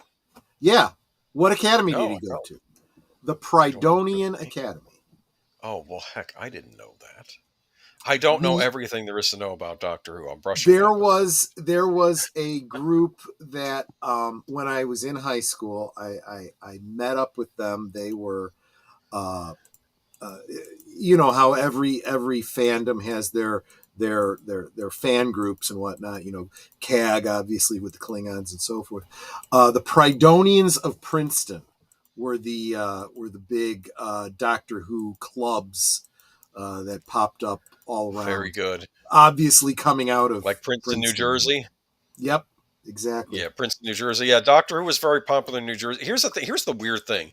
In the days before the internet, fandoms kind of just had to spring up on their own wherever they were. So I lived in New Jersey, so of course I knew Doctor Who was popular because people talked about it. It was word of mouth. It was this weird thing you did before the internet. You would just talk to actual people, and they would tell you, "Have you seen this show?" Right? Yep. Oh, that's right. Darth Plato's pointing out that supposedly Romana was a shortened name. Her full name was Romana Adventurlunder. And it's this huge. I always thought that was this name. That was I always thought that was the dumbest thing because there's a line that the Doctor has at one point when they're trying to find out what his real name is, and he goes, "Well, you couldn't pronounce it," implying that the names of these Gallifreyans are these incredibly difficult to pronounce long names, and it's like. Nah, I like the way they ended up inevitably retconning the Doctor. He goes by the Doctor because that's a title he gave himself, because he's a doctor. He fixes things, and he doesn't want his name to be known because he himself does not want to be known. So that was Mary Tam as Romana. Mm-hmm. I think it's interesting that we get to have a time lady on the show. Like, I don't even know if there was any, I don't know if there was necessarily any romance going on the old shows, but if there was a romance, it would make sense to be with another of his race. I never understood this whole idea of companion romance, which didn't make any sense because that would be like an experienced school teacher with a pupil. That's what most fans have been saying for the longest time. You know, it is if you think it's horrific when some old man is going after a barely legal student, then by all means this is even worse. When you're hundreds and hundreds of years old going after a human female, that's kind of disgusting. But then again, you can make the same argument about a certain sparkly vampire too. Anyway, Twilight discussion next week. I hope you guys are looking forward to that. Okay, anyway. There you go. Actually, there are a lot of Twilight fans. I'm not picking on you. And of course, I keep forgetting to mention that we've had K9 all throughout these series. I believe that the one K9 stayed behind with Leela, but then he built another one. Is that right? And that's the one hanging out with him and Romana there. But yeah, which I do believe is the same one that eventually makes its way to Sarah Jane for K9 and Company. Maybe. I remember though, I enjoyed K9. He was a neat little companion they'd have. He was and keep in mind, this was way before R2D2 or C3PO. That's true. He was the robot companion. Yes, that is true. So he predates all that. But yeah, it's funny because he was a robot dog, and he sort of had a dog's personality in some ways, didn't he? Like the Snoopy of this series in some ways. That was the Pirate Planet. I believe this was a Douglas Adams episode. I know it's got schooners in space. This was, in my mind, ingenious, and I saw this. This kind of predates similar storylines in the Star Wars Marvel Comics run, where you'd have these cybernetic pirates with some sort of an eye implant that kind of, implies the eye patch, the stereotypical pirate and whatnot. Maybe a laser for a hand instead of a hook, I got to post. I don't know that it came from anywhere before this, actually. Oh, K9 is a play on K9. Yes. I only just. It's okay. Oh, really? Okay. Yeah. K9 was a good boy. The British or the English are always good with their play on words. I'll say that for them. I forget what episode this was. The Curse of Fenric. No, I don't know. I don't know if that was episode. I don't remember. But there were a bunch of episodes. Each end of the episode, they discover a piece of the key to time. They have to assemble all 6 pieces. And this was when they started doing some very interesting work with I suppose this is like the double exposed matte thing. You can obviously see the horizon lines. Yeah, and this is actually ingenious because it gives you this concept of perspective, and you can only imagine how big that thing is supposed to be. It's still terrible special effects, but it's kind of ingenious in what it implies. And again, that's what you have to look at with these: good storytelling, maybe not the best special effects, but good enough special effects to convey the story. That's what's important. If you want, there is a Cthulhu-esque element to it. Yeah. If you want British science fiction of the era with good effects, I would look toward a lot of the Jerry Anderson series, like UFO, and then later on Space 1999, Androids of Terror. Oh, that was the prior episode. Sorry. Okay, yes. But let's summon Kroll. The origin of the Borg or the Brog? I think he meant Borg. Okay. Yeah. Okay, but I'm trying to think. And there is Lala Ward. I forget her. It is Lala Ward. She's playing, I can't remember, someone of nobility. A princess, I believe. Yeah, exactly. The quest for the six best X-Men, the Atrios, a world at war with the planetary neighbor Zeos, but the Black Guardian is closing in. That's the short plot line on that. And I think it turns out, I'm going to spoil this episode. I think it turns out the key is her. She's the sixth piece. She literally is the key to time, which is a great little twist. But of course, Lalla Ward goes on to bring about a whole other plot twist in Doctor Who. Now, I think what happens, the big twist at the Princess end of this Astra, episode was that's her name. Thank you. Princess Astra. I hate to think, is this the Black Guardian from this episode or is this from later? I wanted to think it was from this episode. Yes, the Black Guardian. It turns out the White Guardian who sent them on this mission to collect all the pieces was actually the Black Guardian in disguise, because he wanted the key to time to, I guess, rewrite the universe. Another great twist. Another great twist. And then the Doctor, I think, gets wise to this and splits the key up, except he does return the one piece of the key that was the princess, so she can go on being the princess. Right. Before I guess it goes, I don't know. I don't really know. But yeah, he stops the Black Guardian's plans. Black Guardian is furious, and I believe will try hunting the Doctor later on, right? Yep. But so they do a randomizer in the TARDIS so they can escape the Black Guardians, because they're worried the Black Guardian is now going to be coming after them. And he's an all-powerful, a very powerful being, right? So she was the key master. I'm the key master. Okay. Yeah. From like Ghostbusters. So we do get a new Romana. Apparently, the prior actress said that she felt that the character had done everything the character was supposed to do, but now she's going to start turning into a regular Doctor Who assistant. She didn't feel that should be the case. In fact, I'll say this: if their mission was over with Romana, wouldn't it have made more sense for Romana just to go back to Gallifrey?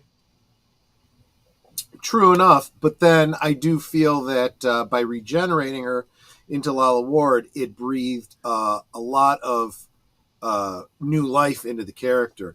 You'll notice right here, she's wearing a coat and scarf that is kind of a feminized version Feminine of version of his outfit, yes. Which definitely underscores her as not just a regular companion. She is, in and of herself, a renegade time lady. Lalla Ward and Tom Baker got married. That is true. They did start a relationship. That's true. And she married after him? Do you know who she married eventually? No. Richard Dawkins. Interesting. Yeah. But wearing a copy of a body. They explain this. Yes. She figures this princess, we're never going to see her again. We're never going to encounter her again. No one's going to confuse me for her. I can wear her I can wear her visage. And this created a new element of lore where a Time Lord could choose their next incarnation. She literally, went through like going through garments and choosing which one she wanted before she chose the one that she chose. And as I recall, the Doctor was like, this is frivolous what you're doing. But, it does kind of underscore the stereotypical male versus the stereotypical female, right? Where, a guy doesn't care, just whatever's functional. And the woman is like, well, no. I mean, how you present yourself is important, anyway. So it's funny if the fifth Doctor regenerated into Adric. Oh, yikes. Let's not do that. We'll more on Adric later. But this does come back again later with River's Song.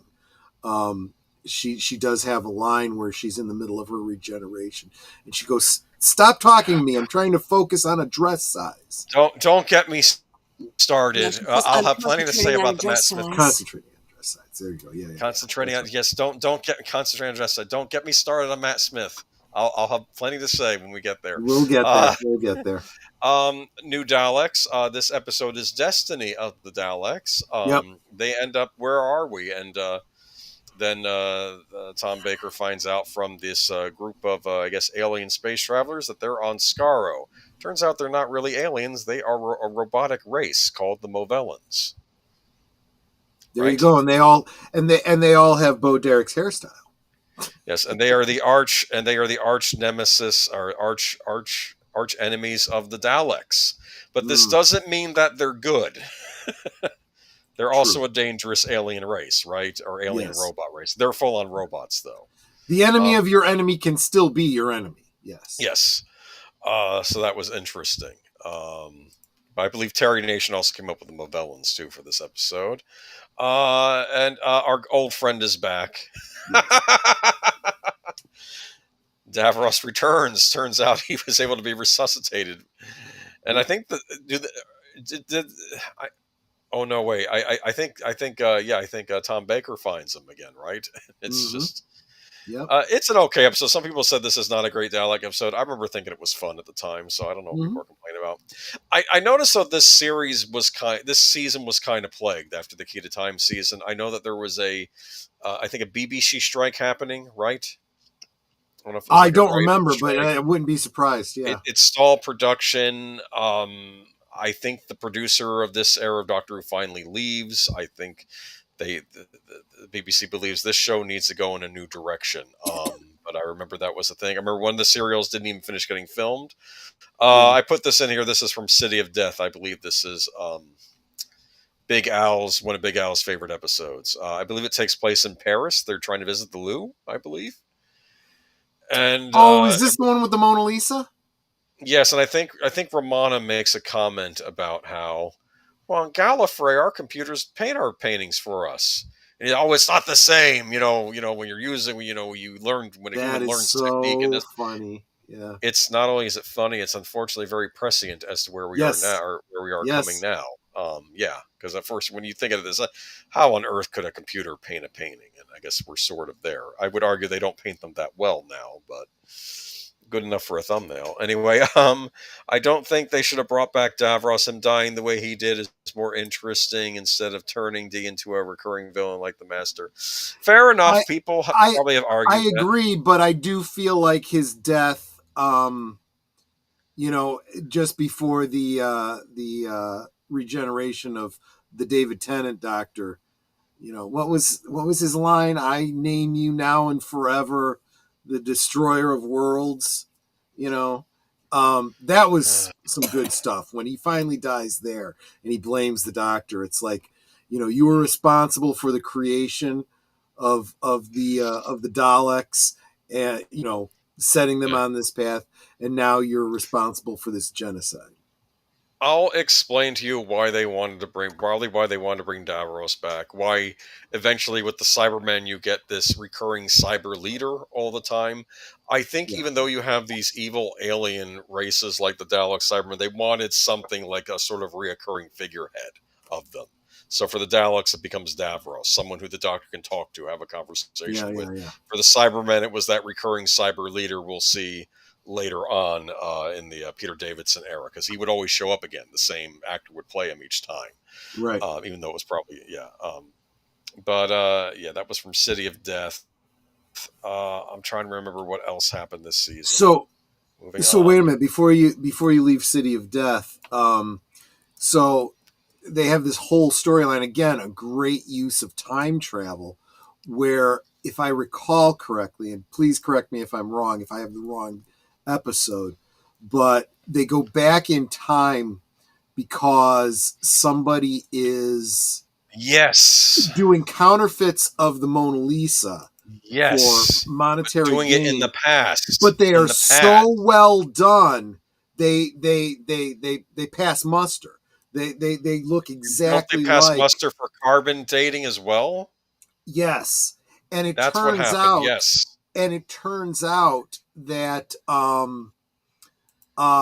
this alien's gone back in time and is forcing Leonardo da Vinci to make copies of the Mona Lisa that he then puts away in a vault to then sell in the present.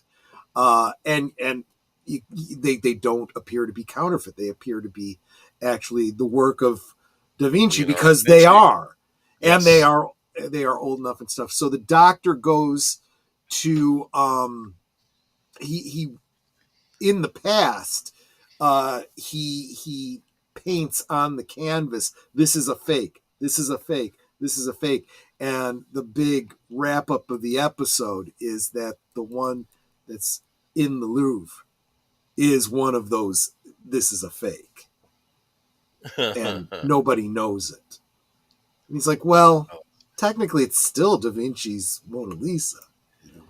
I mean, let's be honest. Even if there were Da Vinci copies, would they be worth as much as the original? No, they'd still be worth a fortune now because they're still painted by Leonardo da Vinci, right? True.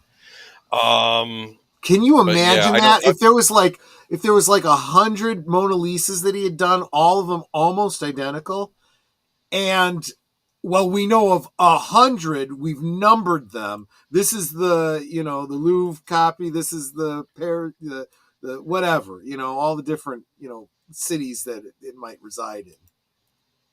Yes. And I believe this one was also partially penned by Douglas Adams, this episode. Moving on to, what was this? The Horns of Neman, I think? Neman, yeah, I think so.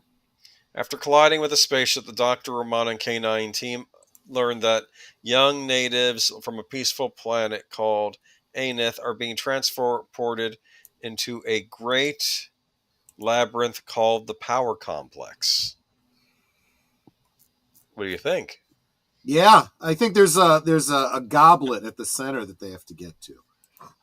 There was supposed to be a season finale, which was notorious. It never finished filming. They filmed segments of it, but they didn't finish it because I believe of a very bad strike going on at the BBC. This was later re-put together by having partially shot scenes and then animated scenes added to it, where they actually got the cast back, Tom Baker, Lala Ward, everybody else, to redo the parts in the animated segments. I think there's like 3 different versions out there. Yes, there's another one which had Paul McGann. He was in it. Yep. We never got to finish that because of the thing in the 5 Doctors. We'll get to that later. But this was a notoriously unshot serial, which they eventually did finally finish in partially animated form. So I have to give credit to the BBC for restoring this and for actually getting the actors back to do the parts. Yep. It's a good idea. A play on Theseus and the Minotaur Maze. Interesting. But I think that this was sort of a codex that they were like, Doctor Who has to change. And we're heading into a new decade known as the 1980s, right? Mm-hmm. They get a new producer whose name was John Nathan Turner, who I believe will be the last big producer on the show until its long hiatus, right? Oh, yeah. So let's get into the John Nathan Turner era. I need to watch Shada. It's not on BritBox because I guess it's not an original airing. But here we go. We have a new intro. We have this is we have like a synthwave Doctor Who theme. They got rid of the old theme. We have a new synthwave theme. It's still the same tune, but now done with electronic guitars, and I love the sound of it. I do too. I get goosebumps hearing this. I mean, the old intro and theme were great too, but this also was neat. I think they're using the video toaster here a bit much, right? With the Darth Plato, at this point, I think you're just here to be a contrarian. You dislike everything. No, here's the deal. He hated this intro because I think this is when people did start tuning out of Doctor Who. It probably starts around this era, but this is when I was getting into it. Yeah. There were differences made for the show. One of the new rules was the Doctor couldn't change outfits anymore. He was in the same outfit. Tom Baker, he still has a scarf outfit and the long overcoat, but it has to be that same scarf because I think he would sort of switch it up in episodes past. He'd still have like the long overcoat, but no, he says, no, the Doctor has to look the same in every episode. That was a rule going forward on this new. There was going to be less silliness. Like I think Douglas Adams had written a scene where he's talking to some evil entity and offering it a jelly baby. You're not going to have any of that stuff anymore, okay? They're going to try to use actual scientific theory on the show now. That was a big thing, making it more hardcore science fiction, sort of how TNG was. Sure. Remember, TNG would use a lot of tech speak on it. They were trying for that with this too. So moving on to our first episode, which is the... Hold on a second. I know this episode. Sorry, give me a moment while I go nuts here. This was the Leisure Hive. Yes, the Leisure Hive. You said it, Darth Plato, not me. What'd he say?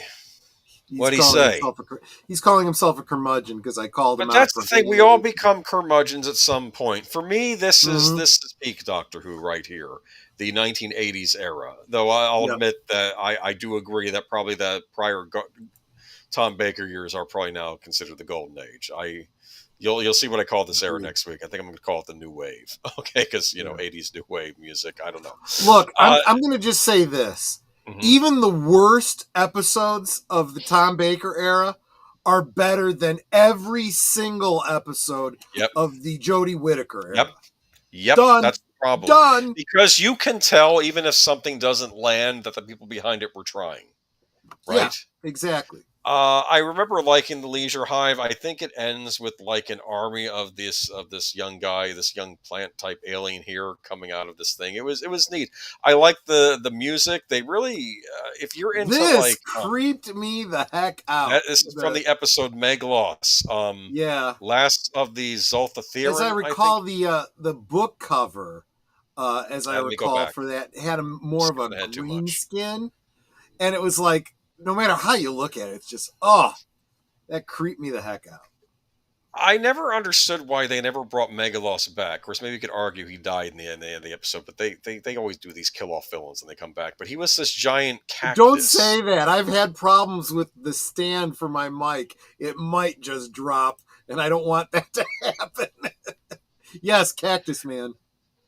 But they had to grab a random Earthling, these aliens. They kidnapped this random Earthling. They stuck him and the cactus in one pod, and they sort of merged the two. And the cactus was able to use the Earthling inside him to kind of morph into whatever he wanted to. So, of course, he morphs into the Doctor so he can go to this alien planet. I guess the Doctor had helped save them once, right? So they're going to trust him on this planet. And it's really weird because, like, the human inside him, the Englishman, would still try fighting and clawing his way out, and he'd have to kind of keep suppressing him back in, which I thought was interesting. Yeah. Really creepy stuff. I'm sure Mary Whitehouse did not like this episode. This has one of the best scenes where Meglos, remember he puts Romana and the Doctor in what's I think called a hysteretic loop. Is that what he called it?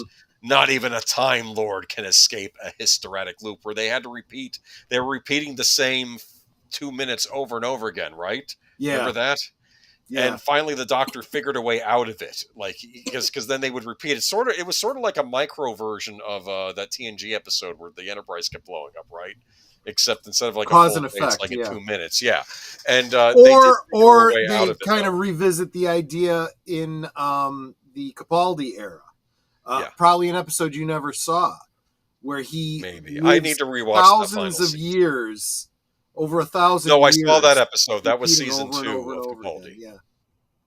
Yep. That was one of the best episodes of the Capaldi era. I remember that. It really was good, yeah.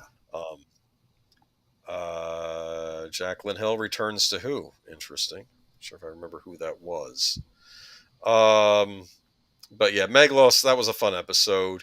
Then we get the End Space trilogy where they meet Adric.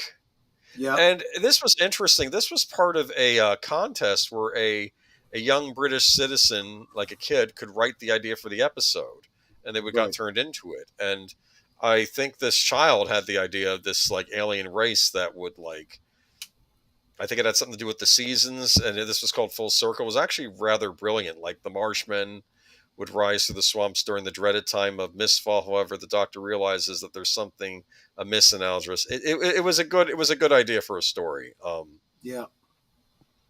As I recall, End Space being like an alternate. It's another universe, and it's actually a universe that's much smaller than our universe. So it didn't have like the expanding galaxies we had. It's like a whole nother universe, but it's like a pocket universe, and there are planets and civilizations in it. This is where they meet Adric. I think his brother gets killed in that episode too. This is an episode called State of Decay. What do we have here? Is this the first time they introduced vampires into Doctor Who? Vampires, and then you realize that vampires existed on Gallifrey. and that I think Rassilon said it was the sworn duty of every Time Lord to fight and kill vampires. So apparently vampires don't just show up on Earth, they show up on other planets in the universe too. Isn't that interesting? Yep. So I thought that was interesting. So then we go into, I guess, our fond farewell to Romana, who decides to stay behind in End Space. Yep. Though I think she does eventually make it back to Gallifrey, but that's like in other texts. Well, that was I was going to say in the books, she not only ends up returning to our universe, but becoming the president of the Time Lords. Interesting. Yes. At least for a period. That makes sense. But yeah, so no more Romana, and we're having some big changes going on here. That's a Burger King crown. Well, it's BBC budgets, Darth. Okay. Right. Now we move on. We're getting into the final stretch. The Keeper of Traken. You remember this one? I do. Mm-hmm. This was very creepy. They end up on this alien planet with sort of like, I want to say medieval quasi-Renaissance era, but like they're sort of civilized, like a human-like race. And right. There's this horrible statue in the lobby with glowing eyes, and then of course you find out later on that there's someone inside the statue piloting it. Wow. And it's trying to become the Keeper of Traken so it could take over the source and get power and blah blah. And then you notice when it shows up, like in the final episode, like you almost hear like a quasi TARDIS sound, and then you realize this is the Master. That's a TARDIS. That's not a statue. It's a TARDIS that he's moving around. Yep. And it's one of the Master's dastardly deeds. He was trying to, he wants ultimate power. I think he wants to steal Tom Baker's body so he can rejuvenate himself. That was another thing he wanted to do, or like steal some of his further regenerations. Yeah. The Doctor and Adric foil it. Everything's back to normal. Oh wait, that's Nissa's mother is under control. Very creepy stuff here because you're wondering who the villain is, and the villain I remember says, "You don't know who I am yet, do you, Doctor?" And of course, you realize later on it's the Master. He still has the decayed look on his face, right? Yeah. From there he is. See, look at that, huh? Yeah, this is same concept but much better executed. Do you know the actor who plays him was actually married to the actress that played Liz Shaw? They had 3 children together. The actor who plays this version of the Master. Cool. It's very interesting. The entire season was creepy. Yeah, this was a creepy season. Yep. Because you know why it's creepy? Because death is surrounding this season, isn't it? Yep. Okay. There's Nissa. She is the daughter of the head of the society and the keeper, the head of, I guess, the king or whatever of Traken. Yep. Her father is this nice old man here who helps the Doctor stop the Master, right? Yep. But this actor is Anthony Ainley, but we wouldn't see the last of Anthony Ainley on this show because he notices a clock tower. Like when the Doctor and Adric leave and all's well, they stop the Master. Anthony Ainley's character, the old man, he notices this grandfather clock, and he's like, "That's strange." And he touches it, and then he freezes, and then the Master comes out, and I guess sort of transmogrifies with his body and becomes our modern incarnation of the Master, Anthony Ainley. Yeah, will be the Master forthcoming from now in the series. So now he's no longer rotting away, right? Exactly. Was this convoluted? I didn't care. I thought it was cool and creepy. What do you? And not to mention the idea of you've already had a statue being his TARDIS. Now you have a grandfather clock being a TARDIS because he has a functioning chameleon circuit. Exactly. Yes. And now we have to go into the final episode, which I believe is Logopolis.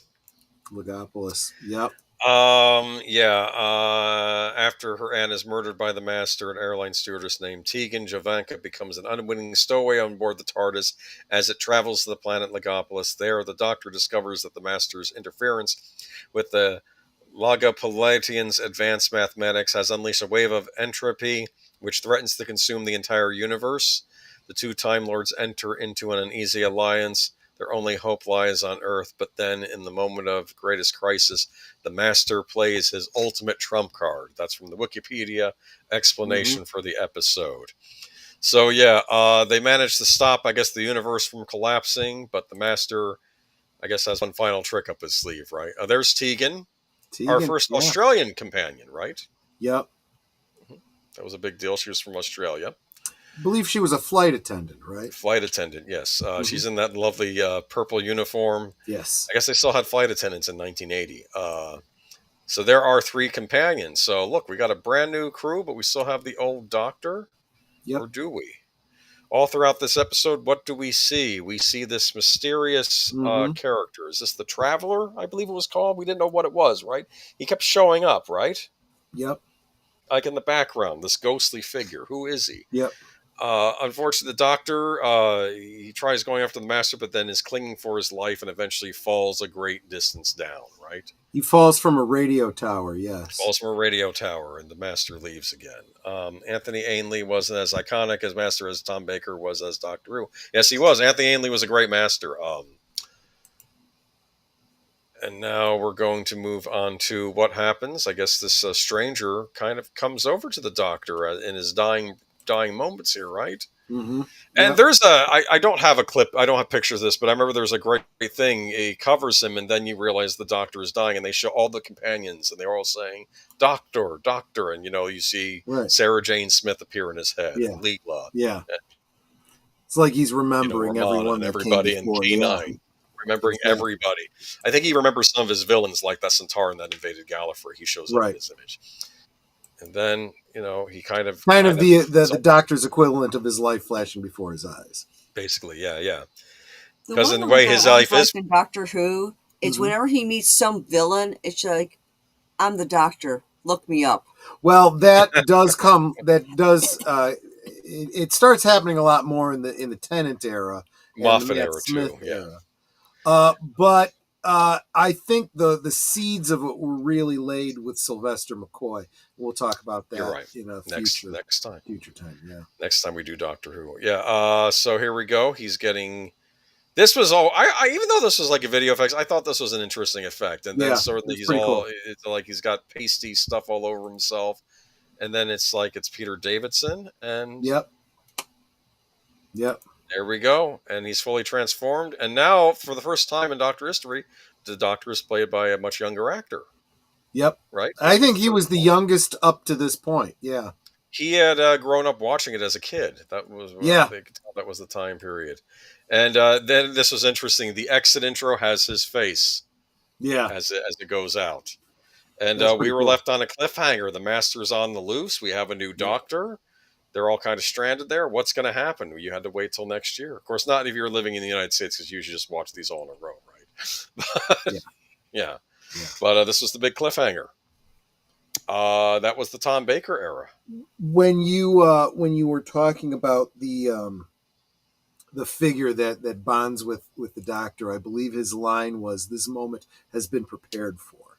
Yes. He doesn't know, but at some point he figured it out. And I know that there's something in lore that's explained what that was all about. Some future potential regeneration of the Doctor coming back in time to make sure he didn't die, that he did regenerate. So new era for Doctor Who, and sadly could be not quite yet, but the beginning of the end started in the 80s, I remember. But I remember at the time they started getting into some weird. They started doing some weird things with the Doctor in this. From this point on. Well, after, not necessarily during the Davidson era, but then when we get into Colin Baker, and then, especially... Wearing celery on your lapel? Stuff. Yeah, they did. Yeah, there was a great explanation, and it's only in the last episode of the Peter Davidson era. Why does he have the celery on the lapel? If it's supposed to absorb some sort of radiation or something. He'll know if there's like a poisonous gas in the planet of a poison it, which is lethal to Time Lords. And then he says, "Then what do you do with the celery? It turns purple. And then what do you do with it? I eat it. At the very least, it's good for my teeth." It's like a canary in the coal mine. It's supposed to warn him. It didn't make any sense. And we find out in the very last episode of the Peter Davidson era, Perry asks him. Yeah. But you know what? This was my childhood. This was all this mysterious stuff coming over from across the pond. Yeah. And you didn't quite know England. You knew England from like Disney movies, like Mary Poppins, but like True. this And was then modern of course British that was a popular more culture. historic, not Yeah. modern, Hold on to that. We'll come back to that when we get to Peter Davison. Yes. But I mean, this is a great era to revisit, though, and I look forward after I'm done with John Pertwee getting to this era. Because it is kind of iconic Doctor Who. I think for the longest time people thought of Doctor Who, they thought of Tom Baker and that really long scarf of his. Did you have one of those scarves? Did I forget to mention? Did you say? Oh, you're wearing it now. Okay. You didn't even notice I'm wearing a brown fedora. I knew you were wearing a hat. I didn't want to put that far and find a point on it, but yeah. So yeah. Yeah, we'll get into Peter Davison's outfit next time. Next time we do a Doctor Who special. But yeah, I'm glad you came back to that one. I like that look on Layla when she's next to the Time Lords. It's funny. Yeah. It's just she's like she has no patience for any of this stuff. Yes. And yet she stays there and marries a Time Lord, I believe, right? Yes. Memory serves. Yes. So there you go. Maybe I will wear a celery next time. But speaking of next time, are we continuing on with Peter Davison next week? Or if you want to, we can do Doctors 5 through 7. I thought. Yes, you want to do if you're game next week. If you don't have anything else planned, we can do Doctors 5 through 7. This is going to be, yes. Let's face it. You put the presentations together, and all the work has been kind of on your shoulders. But that's going to be all the more necessary for the next one because although I did like the Peter Davison era, I didn't keep up with it real well. I'm more familiar with it than you are, so I'll as I've mentioned before, when Colin Baker came along, I kind of stopped watching Doctor Who. I will be the Colin Baker defender. So it was only recently that No, that's fine. I will too, actually, because since then I have revisited Colin Baker and Sylvester McCoy. I've seen both Doctors all the way through once. So every single one of those I've only seen once, and I've forgotten more than I recall. So I'll say this. The interviews on those DVDs, they're very candid, and they basically explain, no, when they introduced Colin Baker, that was not well received.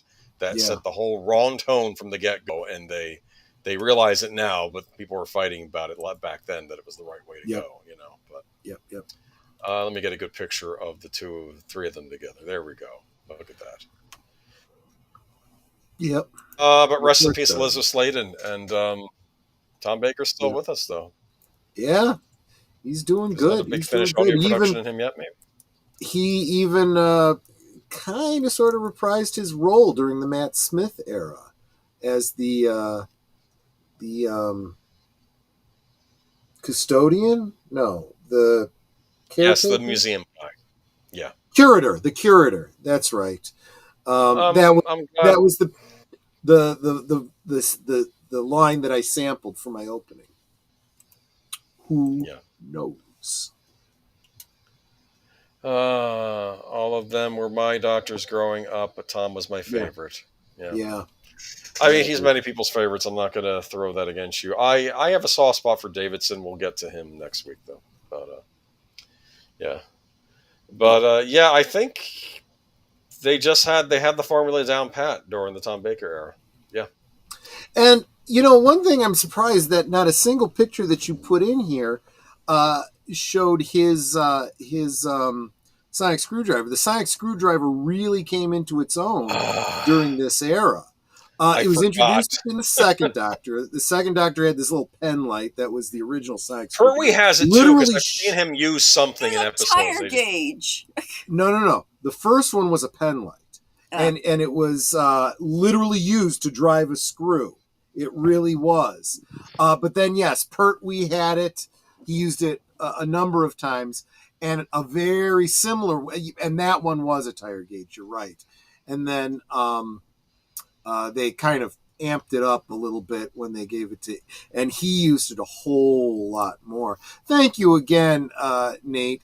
I have really enjoyed tonight's last call, and I am honored to be a part of it. Yeah, I enjoyed doing that little video. I put a lot more work into it than it probably required, but I really, really did like it. And in case you're wondering, it was Harry Sullivan. That was his last name. Harry Sullivan. Oh.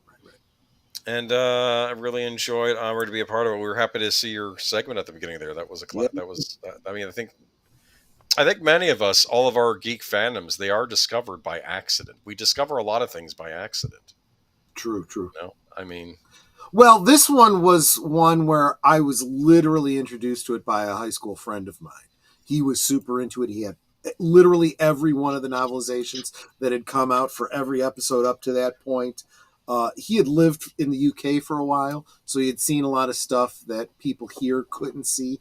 Picked up a bunch of magazines that weren't available over here, and whatnot. And he, because his father was kind of in the tech field, he was an early adopter of home media, specifically Betamax. So he had all the episodes that appeared here in the States on Beta. Better quality. Yeah, well, that's what he said. I let's face it, since DVDs and Blu-rays have come out, I've gotten kind of spoiled. So yes, compared to Betamax, yes, VHS was terrible. Yeah, it was. I'm sure we've done VCR retrospectives before, either on your the channel. The worst part about it was the fact that it was so much bigger. It took up so much more space, and that is also the benefit to DVDs. I remember when I was first beginning to collect Star Trek: The Next Generation from Columbia Home Video, I think it was, and it came in these oversized clamshells. I remember that. And they took up so damn much room. I had Batman the Animated Series episodes like that. I think I did that for Batman the Animated. And now you can fit a whole season into one, 8-disc case. Much better.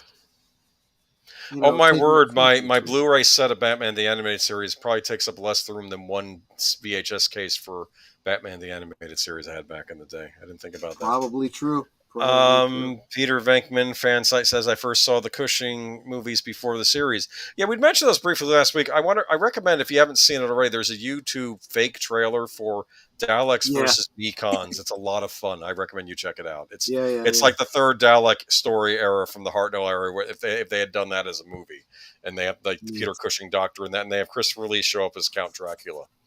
That's pretty cool. That's pretty cool. In that fake trailer. Yeah. It's a lot of funny. You sit on a throne of line, boomer. VHS rules. Well, that's okay. I know there are plenty of people who are nostalgic for it.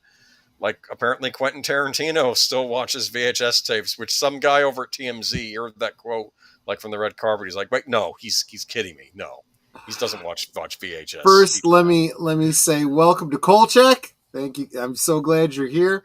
I am working on a custom Kolchak the Night Stalker figure using the old man from Christmas Story. Oh, you funny man, Darth Plato. Thanks again for the face reveal, Boomer. Yeah. I'll get there soon enough. Trust me. You haven't seen the case for TV? Yeah, this isn't really him because the real him has hair. Yes.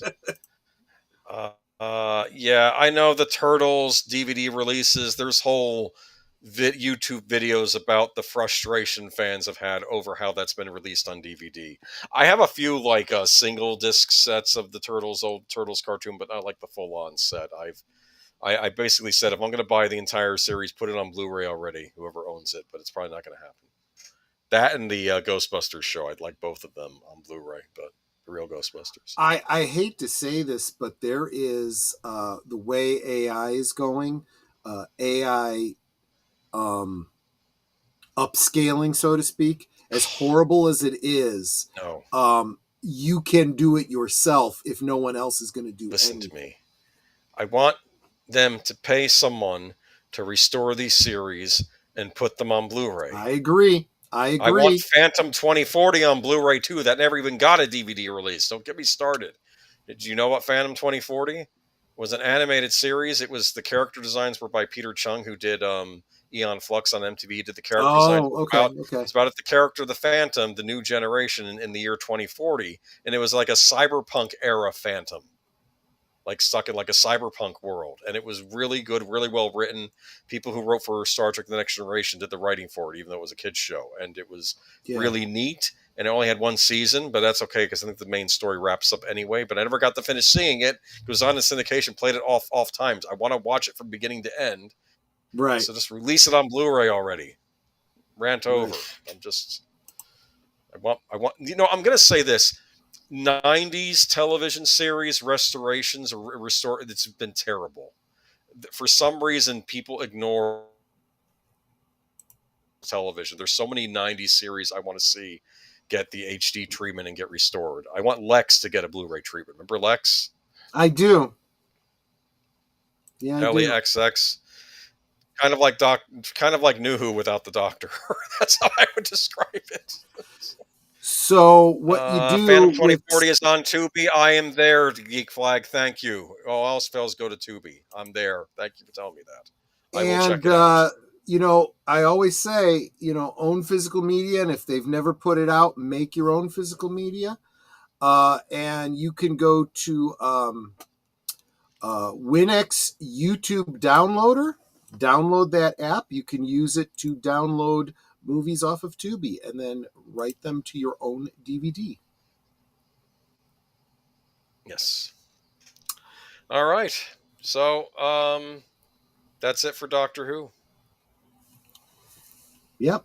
Tom Baker. That was good. I super appreciate you putting in all the effort that you did on this. No, it's fine. I enjoyed it. And next week will be a little trickier, but I'll get it done. Plus I have more time. I don't have to work next weekend too, so that's good. So we're gonna continue this what we're calling classic Doctor Who next week. We're gonna wrap up the last three Doctors of the classic era. I'll have stories because it was actually this 80s era is when I really became a fan of Doctor Who. Yeah. Not so much even the 70s. I mean, I would gladly watch old episodes when I could, but it was really 80s episodes that got me into the show. Yeah. There you go. Okay. So but tomorrow night or later tonight, depending on which time zone you're in, over on Big Al Presents Films with Friends, we will be watching kind of another British literary classic, the Hobbit by Rankin and Bass.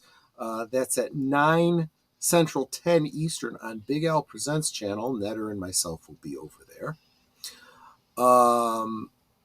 If you hung out over on Deleted Scenes channel Thursday night after Thursday Things, he told you everything he's got coming up this weekend. So definitely stop by his channel and check that out. But then at 8 Central, 9 Eastern on your channel, Boomer, we got a lot of game news to talk about, don't we? Oh, you mean the thing that broke the internet this week? Things. There's a lot of which things. Would be the there's a lot of things on there. The Superman leak. Apparently, there's this new Spider-Man movie got a title, which I'm sure you'll have some commentary on. Yeah. Brand new day. It's gonna be a brand new day for Spider-Man. Anyway, but no, the big news is the Switch 2 Nintendo Direct. And the reveal of the price of the system and the games. See, he got so excited he glitched out. That's how amped up he is about the news from this week. It happens, Boomer. Let me know if you come back. But Monday night at the movies is of course, Monday night on my channel right here is a members only stream. The members choose the movie we will watch on Monday.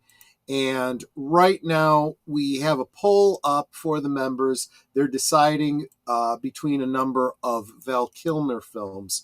Right now, last I saw it, may have updated, but we were at we had a tie between Tombstone and what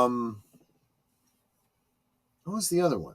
It wasn't Real Genius. It was Tombstone and I forget. Do you need me to go to your page? Yeah, well, no, because you're not a member. You wouldn't see it. Let me get there myself. But anyway, we're going to be watching a Val Kilmer film on Monday, Members Night at the Movies. Tuesday, over on Deleted Scenes channel, we'll continue the love of British. Well, no, that's after. On Deleted Scenes channel, 7:30 Central, 8:30 Eastern. We have a very special episode of Live from Sparkwood 21. The writer and director of Queen of Hearts, the 4-hour Twin Peaks fan film that we watched over the past 4 weeks, will be with us to talk about his experience creating the show and maybe give us a little bit of insight. We've got thoughts, ideas, and theories. We're gonna see how much we can tap his brain and see how much he'll share with us. And then immediately after that will be the next episode of Blake 7, roughly around 9:30. Maybe I'll set it up for 10 o'clock because I do expect to go a little bit later on Live from Sparkwood 21 this week. But the episode is called Gambit. It is a one of those A plot, B plot type storylines where Avon and the B plot is Avon and Villa go down to a casino world and are trying to make a lot of money cheating at chess using Aurak. They are playing against a chess grandmaster played by Deep Roy. So that is Blake 7 on Tuesday. That little guy gets around. He really does. Well, he played all the Oompa Loompas in one movie. So, yeah, I'm telling you, little people just can't catch a break in Hollywood. It's just it's well, terrible. not with Peter Dinklage saying, yeah, that didn't. Oh, I'm sorry. It was Tombstone or The Doors, and it looks like Tombstone is beating out The Doors, which is a shame because I was kind of hoping to be able to revisit the music of. You Morrison. can always watch it on your own, dear. Yeah, I know. But when am I going to have time? This is why I do these, so that I can watch stuff.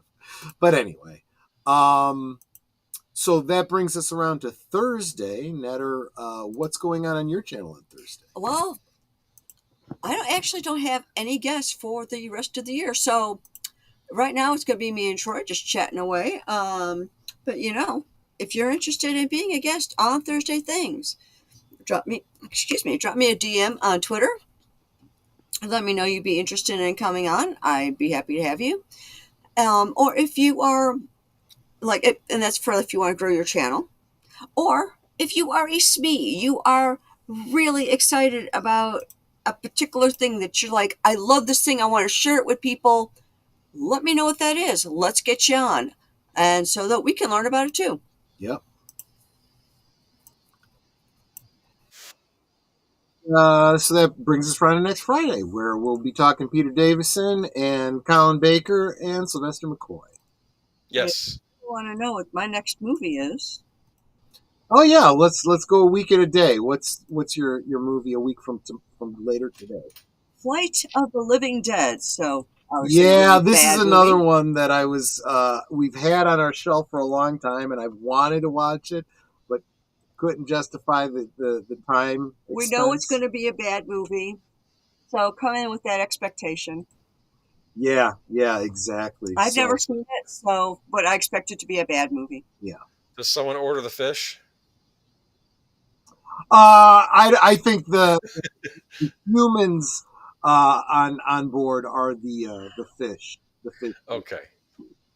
Anyway, I don't know if I roboted out there, but Geeky Geezers this Sunday, Switch news, among other things, Switch 2 news, and the fallout from it. Yes. Okay.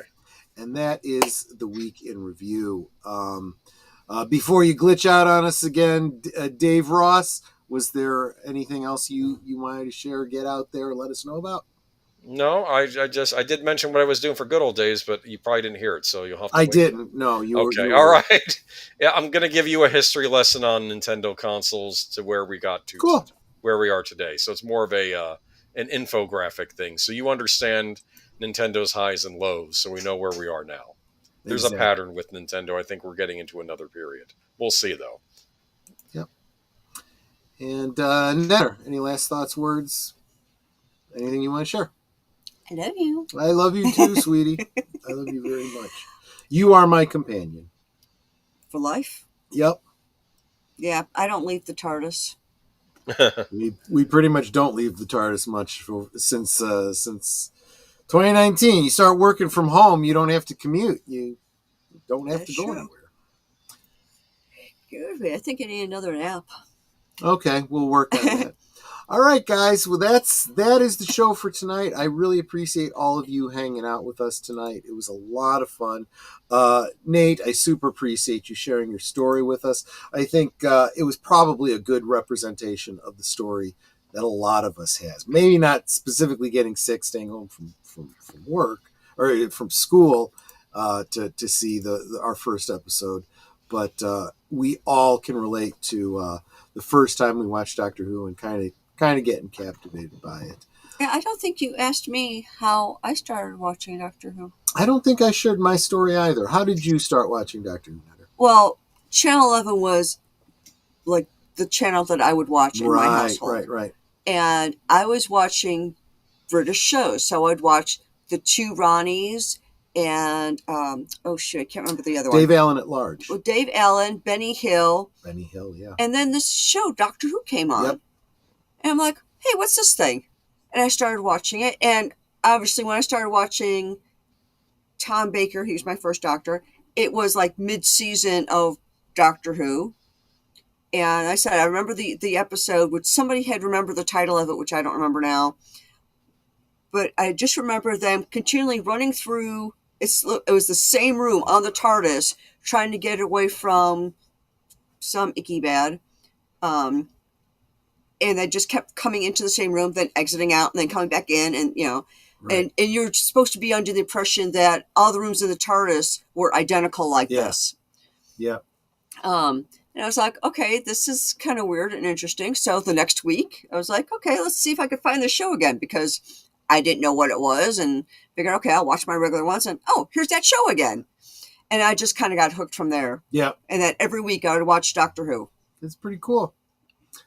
Okay, we've lost Boomer. He'll probably come back to say goodbye to us in the green room, but I'm going to go ahead and close down the stream. Thank you guys so much for hanging out with us. Thank you for all the gifted memberships. You guys are such great supporters. Those of you that were gifted memberships, I hope you enjoy what we do here and would want to stick around. We really would enjoy having you here. And yep. And until next time, take care, everyone, and hope to see you on the next one. Bye-bye. Good night, ladies. Good night, sir. Hit it, sweetheart.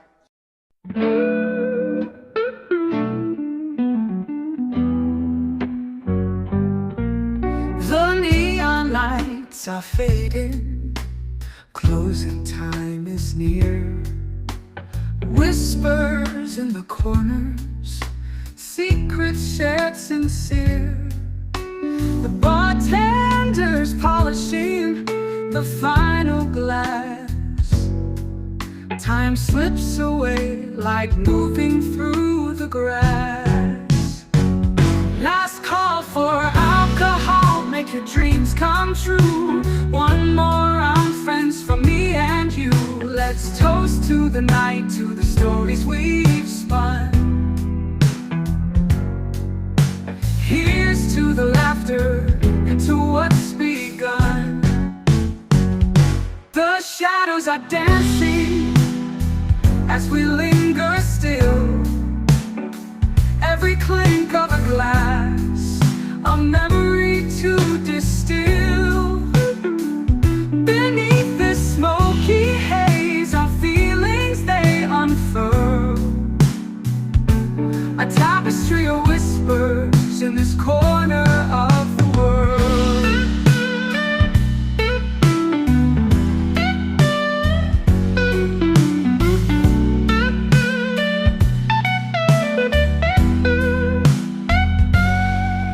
The jukebox serenades us with a final tune, crooning to the lonely and the lovers under the moon. With every soft note, the end draws ever near, but in this fleeting moment, there's nothing to fear. Last call for alcohol, make your dreams come true.